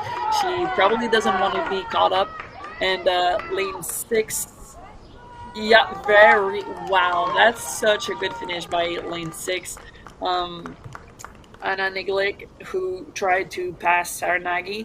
And also we had in third place, it was very difficult to see who got first between Madison McKenzie and I believe, I'm not sure, but probably lane 2 from Micmac, Grace Webby. I think Grace got third place. Difficult to say. We'll see when we'll get the results pretty soon. Here we see Sarah after doing a really strong race from start to finish, really in control. Very impressive.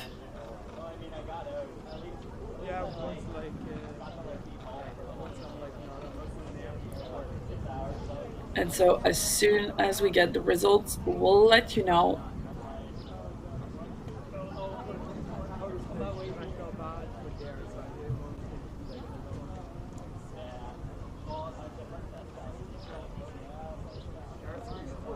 In the meantime, for the C final, here we have the results.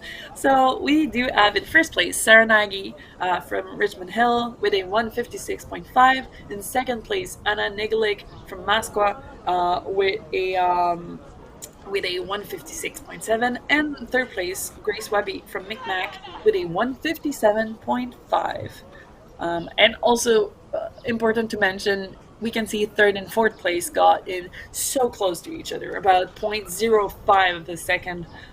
So it was a very, very tight finish for these ladies. And first and second place also with less than 0.2 seconds. So close race and very impressive race from these ladies. On to our next final. It's the C final for Women's Senior K1 500 meter. So in lane 1 from Mississauga, we have Erin Demopolis, In lane 2 from Balmy Beach, we have Samantha Stein. In lane 3 from Cenobi, we have Anna O'Brien. In lane 4 from Richmond Hill, we have Katie Stewart. In lane 5 from Richmond Hill, we have Brooklyn Woodhouse. In lane 6 from Cenobi, we have Lily Baird. In lane 7 from Lachine, we have Ali Wong. In lane 8 from Balmy Beach, we have Haley Plant. And in lane 9 from Rito, we have Olivia Pucci.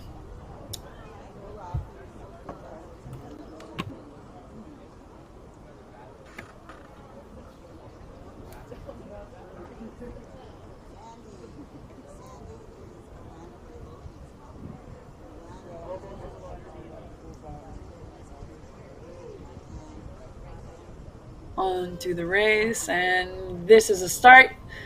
Who is wow? So from this point of view, we can see lane 9 seems to have had a really good start here, and also lane 4 and 5, I believe. But you know, the start is the only a part of the race. It's important to see who gets on the middle and last part of the 500 meter.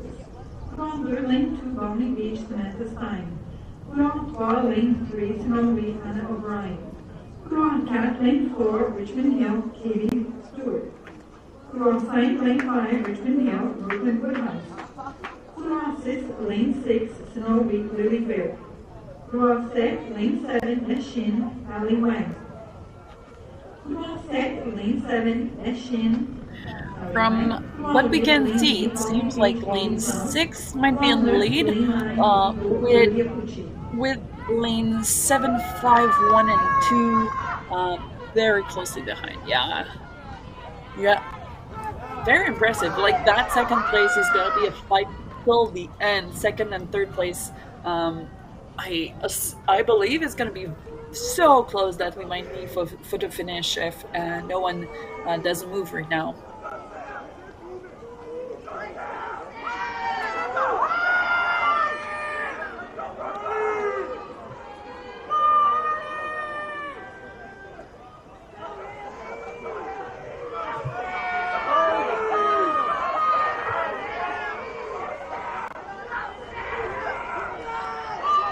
So coming on through the finish line, we will see very shortly. It seems like we have lane 6 in first place, and then lane 2 and maybe 5.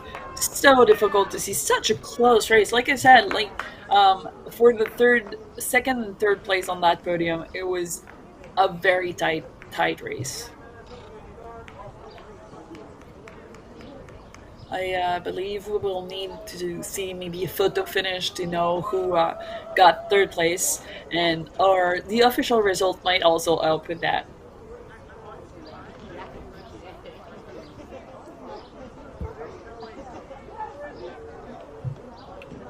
À la pesée, bateau 6, 2, 5, 4. To boat control boats 6, 2, 5, 4.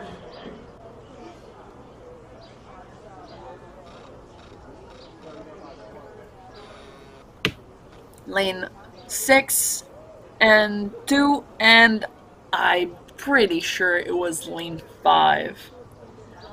So difficult to see. And shortly we'll be getting the official results, and I'll be able to tell you who got it. So in first place, we have confirmation that Lily Baird from Cenobi got first place with a 2:0.4. And Samantha Stein got 2:02.1. Brooklyn Woodhouse got 2:02.7. Ali Wong got 2:02.76. And Katie Stewart got 2:02.8. And then it was so close. We have 3 athletes between 2:07 and 2:08.1. So no, 2:02.7 and 2:02.81. So close. 3 athletes between about 100th of a second. No, a 10th of a second. Impressive. On to our next race. It's the B final for Women's K1 500 meter U18. So in lane 1 from Masqua, we have Zara Selik Kana. Yes, sorry. In lane 2 from Chima, we have Shane Macmillan. In lane 3 from Cenobi, we have Molly Rusinak Short. In lane 4 from Cenobi, we have Fiona O'Donnell. In lane 5 from Richmond Hill, we have Bridget Woodhouse. In lane 6 from Mascot, we have Maura McCumber. In lane 7 from Pisiquid, we have Amelia Frank. In lane 8 from Lachine, we have Marie-Pierre Hallé. And in lane 9 from Mascot, we have Sarah Garnet.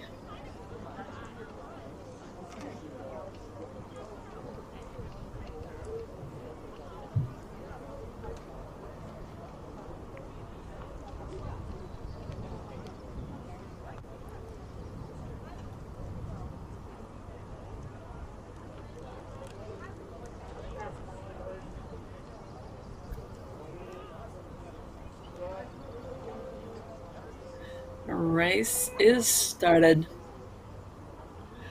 I'll be honest, I always like to see those first few strokes because it's impressive. Some people are so quick off the line, and we could see lane 8, Marie-Pierre Hallé really got those first few strokes in, and did a super strong start.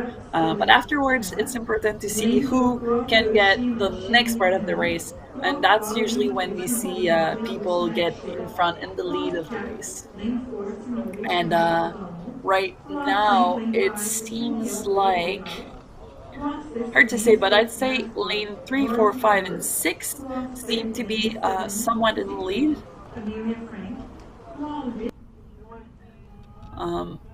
From this angle, very difficult to see who's actually in the lead, but I believe that's what the fight is right now for the podium.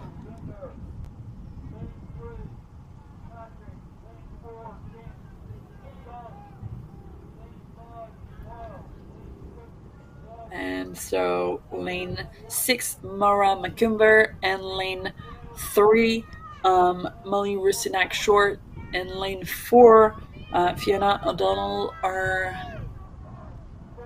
right now our leads for this race.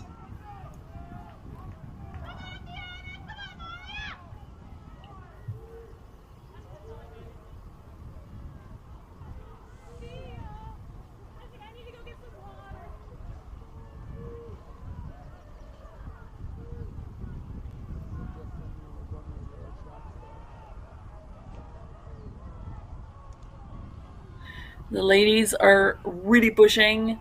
We can see it seems like lane 3 is like pushing the pace a lot to make sure she gets on that first step of the podium.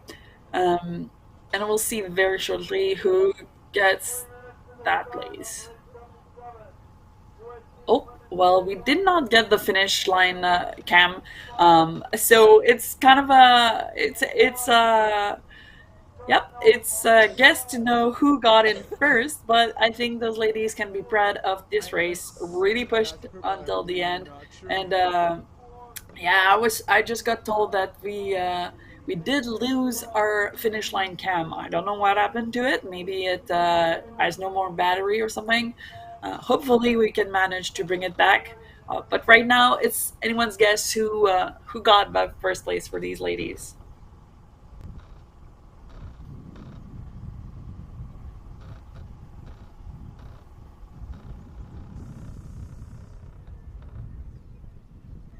At least we will have very shortly our the results. So officially we have from Sinovi Millie Rusinak Short, who got first with a 205.7, and then followed by Fiona O'Donnell from Sinovi with a 205.8, and in third place Bridget Woodhouse from Richmond Hill with a 206.5. So first and second place was very, very close. So you can see about a little bit over a 1,500 of a second. Our next race is the C final for Women's K1 500 meter U18. So in lane 1 from Lachine, we have Béatrice Charbonneau-Morin. In lane 2 from Carleton Place, we have Gia Venter. In lane 3 from Trois-Rivières, we have Mathilde Patry. In lane 4 from Falls Creek, we have Carly Young. From Masqua in lane 5, we have Jenna Weil. In lane 6 from Balmy Beach, we have Sydney Deutsch. In lane 7 from Trois-Rivières, we have Anaïs Lapointe. In lane 8 from Masqua, we have Mia Cacao Ewig. And in lane 9 from Wascana, we have Zoe Martin.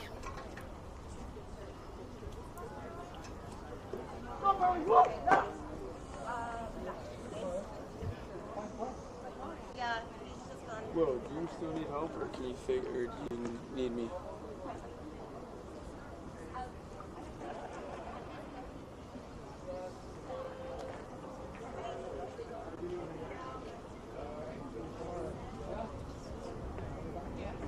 Start has been given.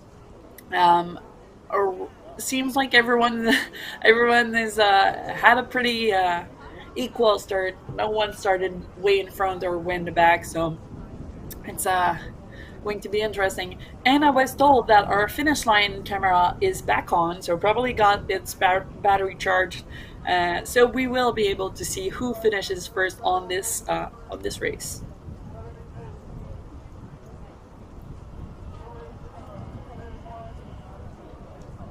And I've mentioned it a little bit earlier, but the conditions today seem to be really nice. There doesn't seem, it's hard to say because I'll be honest, I'm in my house back home, and I cannot feel the conditions for myself, but it seems like there's barely any wind, and this is ideal. Usually that's what we like to see. So at halfway point, we seem to have a fight between lane 6, 4, and maybe 1 and 9 for 6, 4, and 9 for the first 3 place.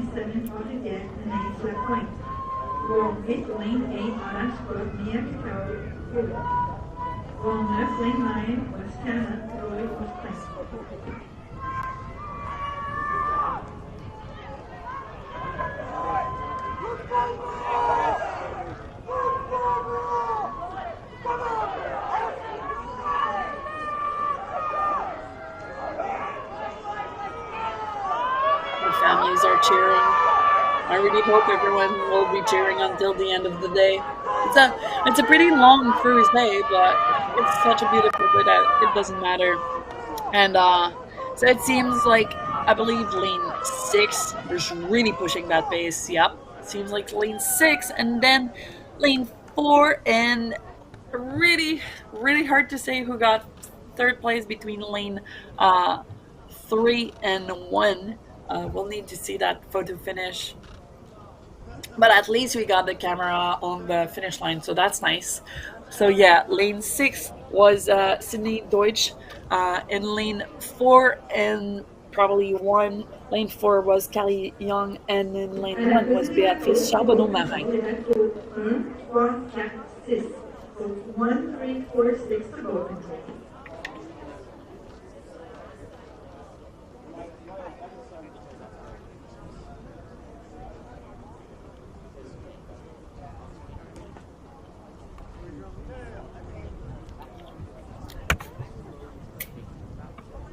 We got the official results. So in the first place, we have Sydney Deutsch with a 209.3. In second place, we have Carly Young with a 210.4. And in third place, we have Béatrice Charbonneau-Marin with a 210.5. Again, so many athletes coming in so close. So everyone, it shows that everyone is really fighting. They want to prove themselves. These are national team.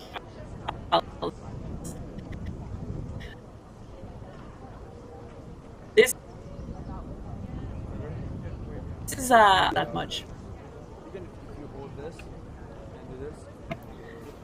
So on to our next race.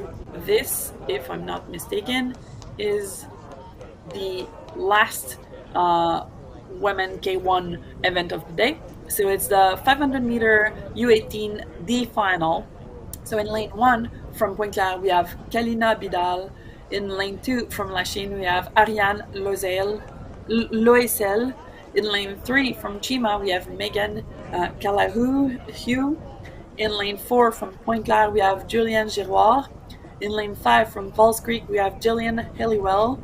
In lane 6 from Saskatoon, we have Ailey Shrutnik. In lane 7 from Calgary, we have Lauren Rentz. In lane 8 from Lac-Sergent, we have Marie Chamberlain. And in lane 9 from Lachine, we have Ladia Charon.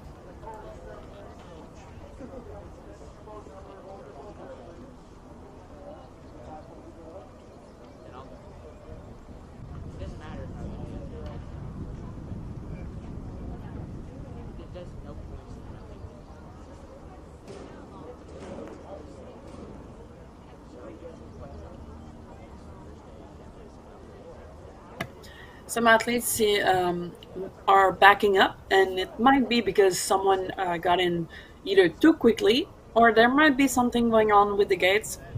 It's not unusual that we're being told to back up a little bit. Yeah, sometimes what happens, someone is coming in too quickly, and the judges of the line ask everyone to back up or take their time. Might be what is happening right now.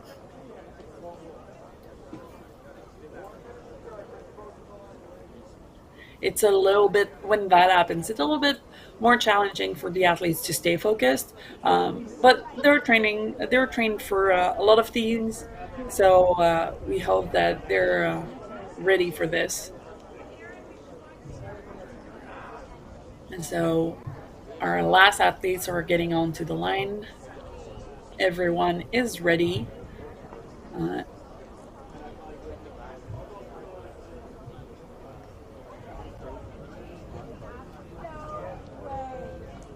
And the race is started.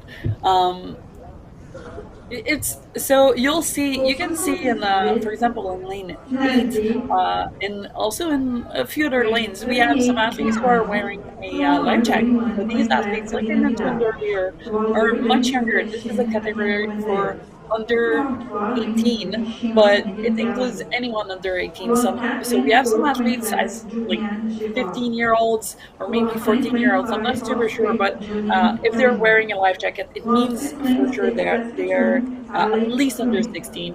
So these athletes, very young, but very promising that they're racing on these two trials with all these these older, more experienced athletes.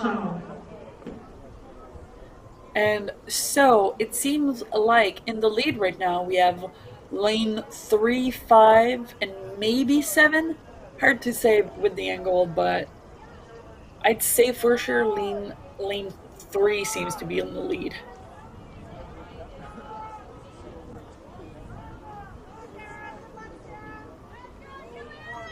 Yep. Fight between lane 3 and 5, closely followed by lane 7 and 4 for that third place. But again, they just passed the last 200-meter mark, so anyone can push. It's all is in the last 100-meter finish. Some athletes are really, really good and have so much energy at the end of a race that sometimes they can come back. It's important to make sure that you can do it if that's your plan. But yeah, we'll see who's got enough energy to finish that race. And yeah, we can see strokes, super strong and fast strokes from certain athletes. And soon we'll see the finish. Seems like lane 3 and 3, 2, and 5 got in. And I believe lane 2 probably had, like, I don't remember seeing her on the such in the back, leading back. So I bet she had a really strong finish. So lane 3 we have Megan Calahu, and lane 2 we have Ariane Loisel, and lane 5 we have Jillian Halliwell.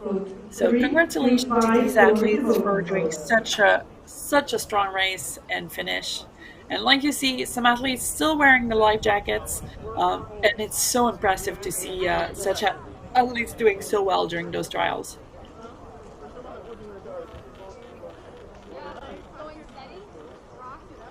And this was all for our women's K1. Now we're on to the women's C1 500 meter senior. In lane 1 from Rideau, we have Amelia Wojcik. In lane 2 from Lac-Beauport, Anna Roissir. In lane 3 from Chima, Sloane McKenzie. In lane 4 from Cascade, Sophia Jensen. Lane 5 from Mississauga, Katie Vincent. Lane 6 from Chima, JC Grant. Lane 7 from Micmac, Julia Lidi Osende. Lane 8 from Cenobi, Eva Carew. And in lane 9, Masqua, Jessica McKay. And here we have such strong athletes. I always say that, I mean, this is my discipline, so I'm used to training with a lot of these ladies, and we have an Olympic medalist, and we have a lot of world champion medalists, so world championship medalists here on this starting line, and World Cup medalists too. So very, very interesting. I'll be honest, this is my favorite race of the day. I have a little bit of bias, I'll be honest. So we can expect to see at least a good fight between Katie Vincent in the blue boat and probably Sophia Jensen in the green boat. And then afterwards, well, I mean, a lot of good athletes who can do very impressive races. So it's gonna be interesting to see who gets on the podium.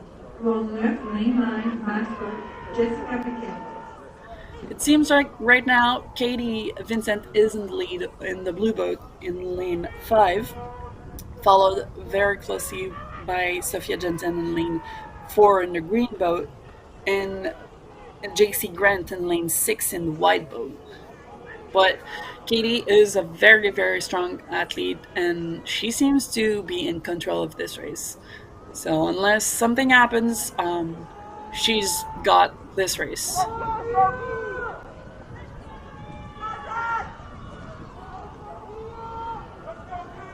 But as we can see, the athletes, no one's giving up. This race, we can see Sophia's picking up, and we can see in the furthest from us, we can see Anna Rossier in lane 2 picking up, and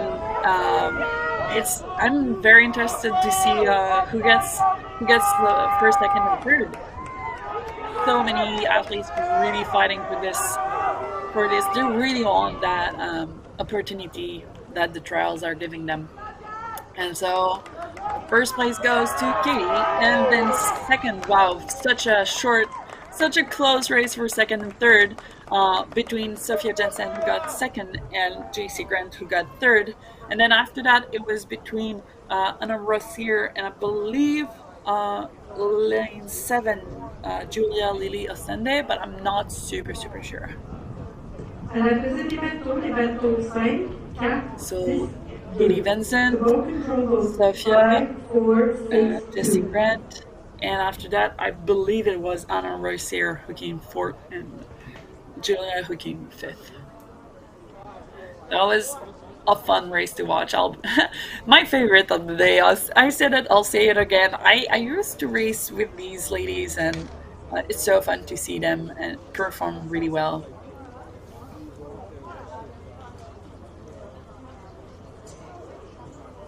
Alright, are we getting the results? Or are we getting on to the next race?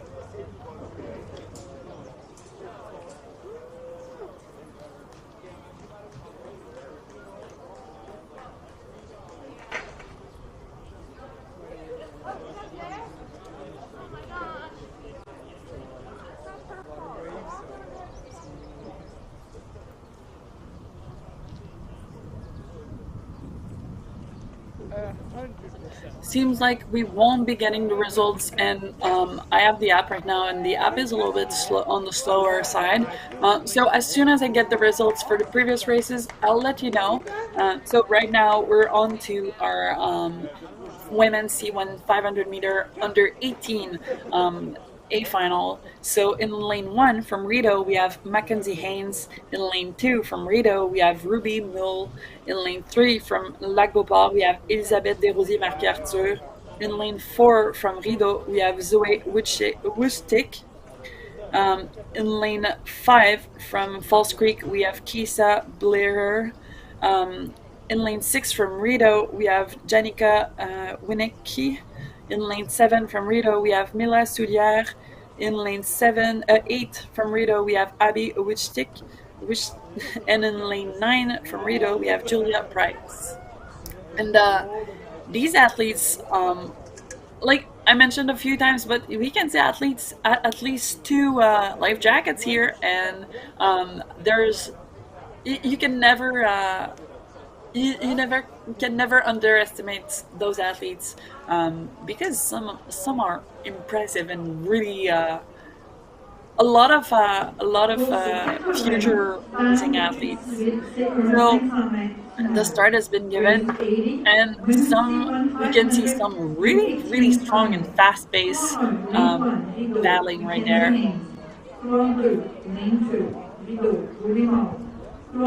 And for these ladies, I've said it a few times today. We will. These athletes are racing not only for these trials, but they're racing for a place for international competitions. So there are the U18 World Championships and also the Olympic Hopes. And I don't know, I'm not super sure, but there's also the U23 World Championships, and earlier the Senior World Championships for the senior event. So it seems, I believe, like lane 4 and 6 might be in the lead right now. Very amazing. Like, I'm very impressed to see how strong lane 4 and 6 are battling right now. Everyone is battling super well, but it's impressive to see such young athletes being so efficient in the water. I can tell you, when I was their age, I was not that efficient. So very amazing to see.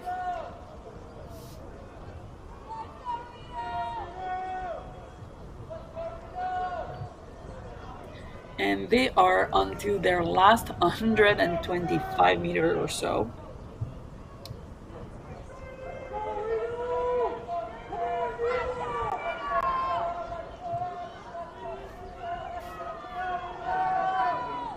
Let's go, Reno!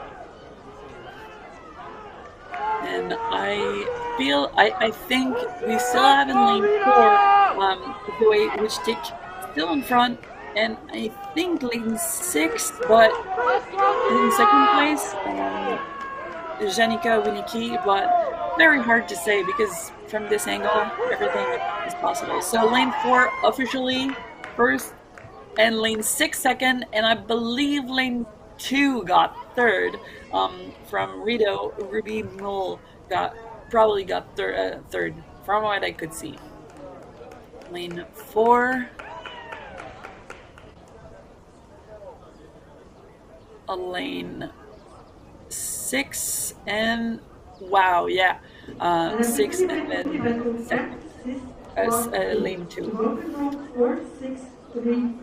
Congratulations to these athletes. Amazing race, amazing battling, very impressive. The discipline of women's canoe has changed so much in the last few years that seeing this really warms me up to such a beautiful future for our sport.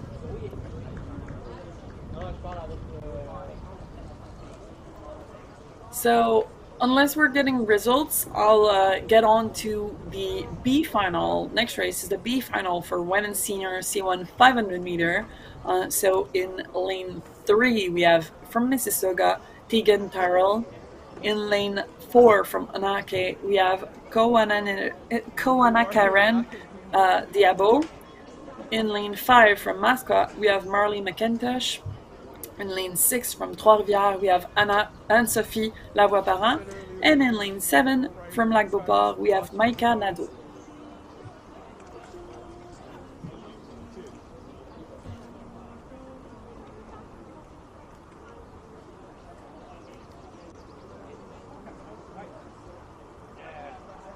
supporting skill.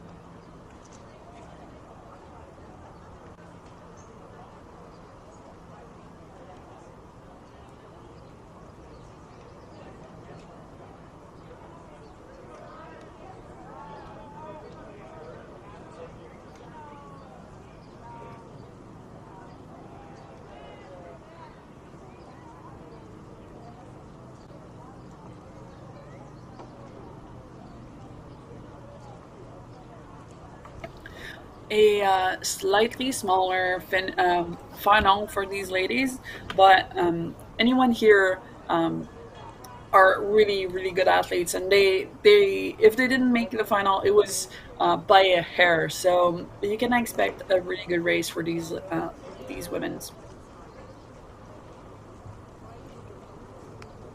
So the start has been given. We have in lanes 6 and 5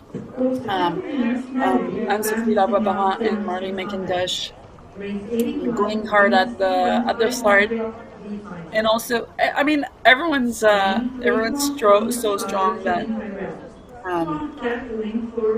it's going to be more in the second half of the race where we'll see people getting ahead. U18 ligne 6 Trois-Rivières, Anne-Sophie Lavoie-Parent. U18 ligne 7 Lac-Beauport, Marie-Pierre Nadeau. And 500 meter is very endurance based race, because you have to paddle really fast, almost as fast as you would in a 200 meter, but you have to be able to hold it until the end of the 500 meter. And this is all endurance based. This is all about making sure you're efficient and you're keeping just enough energy to not fall behind, but also be able to push in the second half of the race. And here we are talking about the second half. We are getting onto the last 200 meter with Marley McIntosh solidly in the lead, followed by Kowana Karen Diabo in lane 4, and Anne-Sophie Lavoie-Parent in lane 6, fighting for the second place.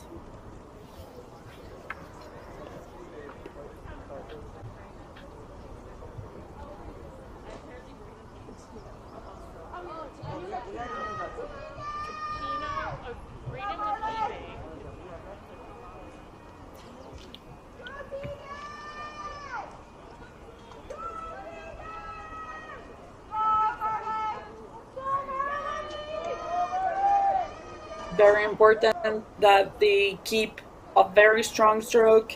They cannot allow themselves to lose their technique, because it's super important at the end to be able to move properly. So we have Marley McIntosh in the lead, followed by Kowanan Karen Diabo and Anne-Sophie Lavoie-Parent in third place.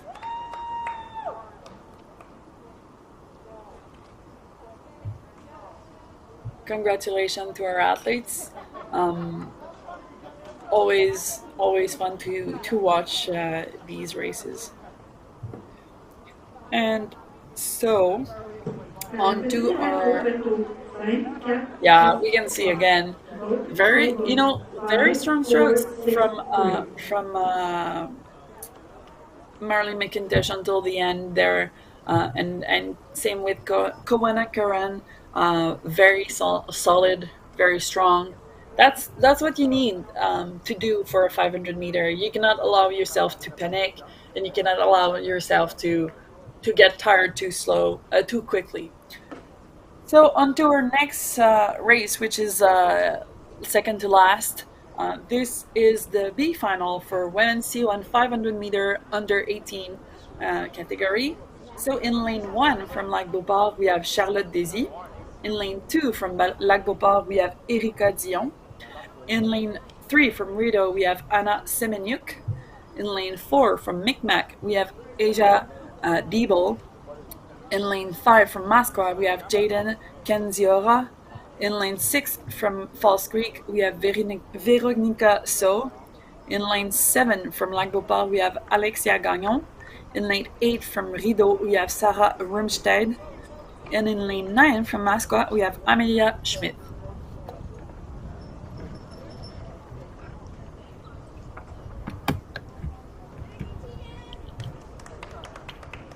And I hope people are still on the side of the course cheering for these athletes. They really deserve those cheers, and they really deserve to be there today. It's good for them, and it's fun to see so many. It's so much. These ladies are the future of my discipline, so I always love to see them race.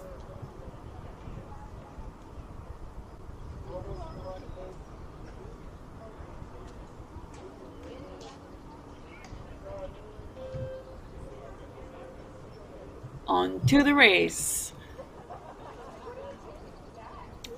Impressive first strokes for a few of them, where as soon as the gate went down, they really left that booth and really went strong.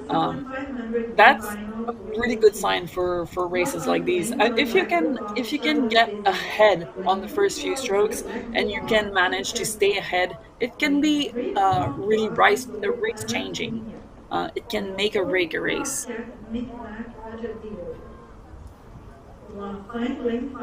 And so it seems really hard to say with the angle, but it seems like lane 4 is currently in the lead. And lane 4 is Asia Diebel from Micmac in the white boat.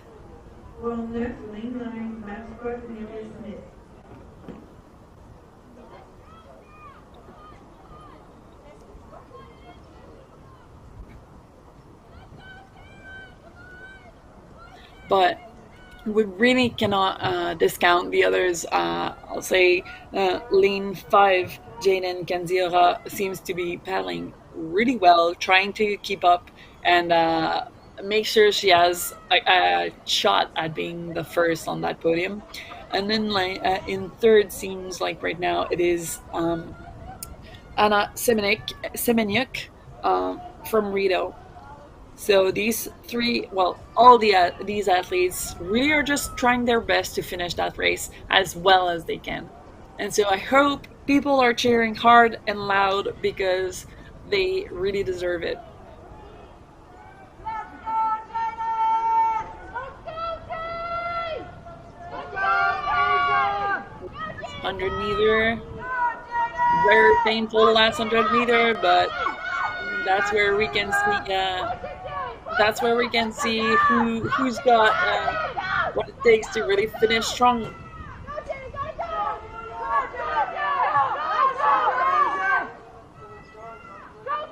And so in first place we have lane 4, second place lane 5, and third lane 3.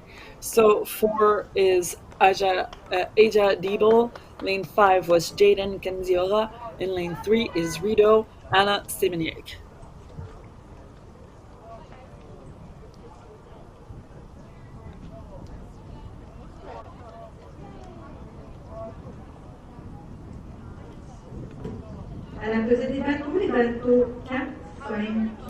Yeah, Aja, we can see was a very strong from start to finish. She didn't give up. She really kept her lead and paddled super well until the end. Impressive race.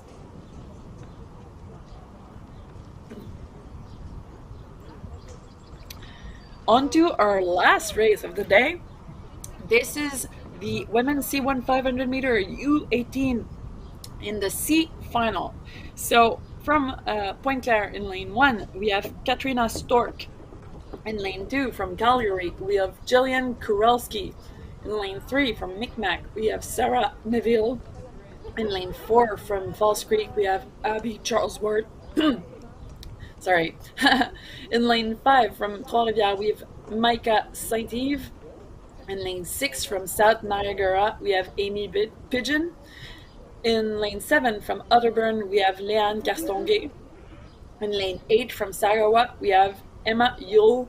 And in lane 9 from Trois-Rivières, we have Flavie Martin.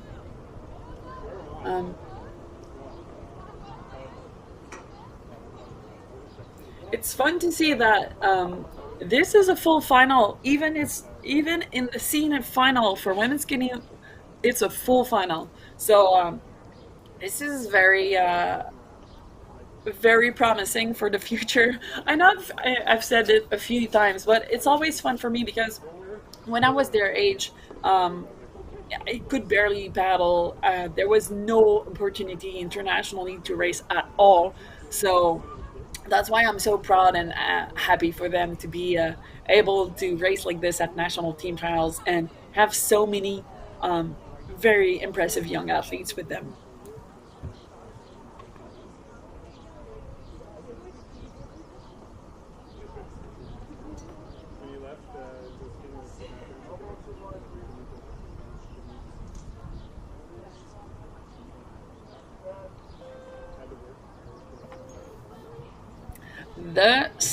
The race is underway. So, from the first few strokes, seems like a lane 3 and 5 got in the lead. I'd say lane 5 seems to be doing really well. She has a strong start and is paddling super efficiently right now. So, I'm interested to see if she'll stay in the lead for this race. Couloir 4, lane 4, False Creek, Ivy Charleswood. Couloir 5, lane 5, Trois-Rivières, lane 4, Saint-Cyr. Couloir 6, lane 6, South Niagara, Amy Tijan. Couloir 7, lane 7, Otterburg, Leanne Gastonville. Couloir 8, lane 8, Sakura, Emma Hewitt.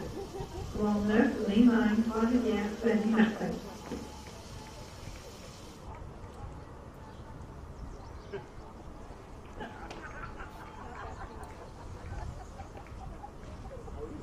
So, seems like lane 3 is in the lead, followed closely by lane 5 and 6. But it seems like lane 3 and 6 are really picking up because we're getting onto that last 200 meter of the race. So if they have energy and if they want to do their finish, now is the time, and now is their opportunity to get first in that race. And everyone else is really trying to give everything they have left, give it all, because this is the end of the day. So for today, that's it. So that's their opportunity. Give what they've got, just do it as best as they can. And it seems like lane 3 and 6 are really doing exactly that.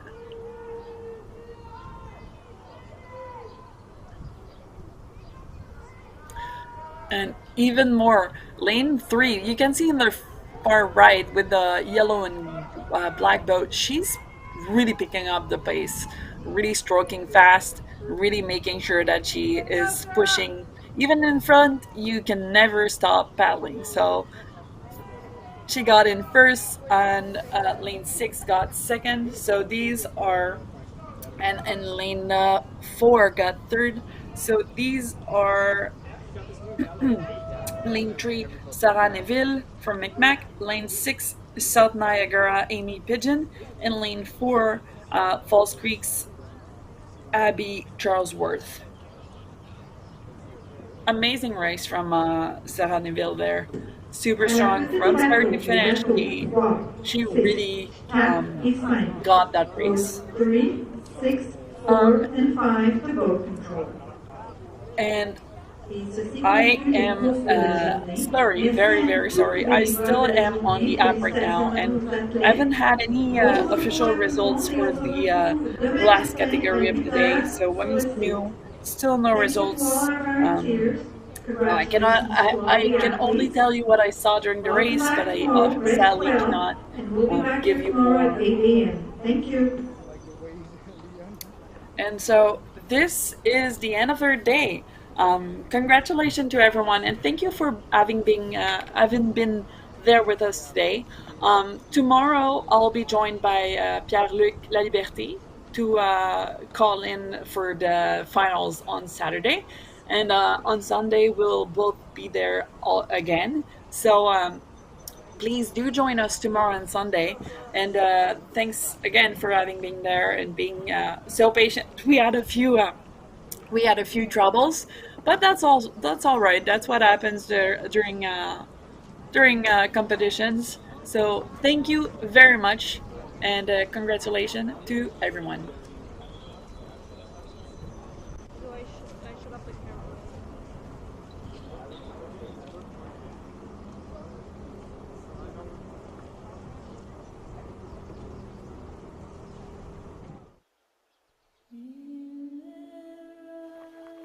The song our paddles sing in the stillness tells the story of a country. It's a song born here that echoes through history. A note to distance, the unknown. We sweat, burn, push, and fight, not for money, glory, or accolades, because it reminds us of who we are. Screw loose daredevils and romantic obsessives, most ourselves in the rage and the whip and the whirl, or the reflective silence before the gun goes.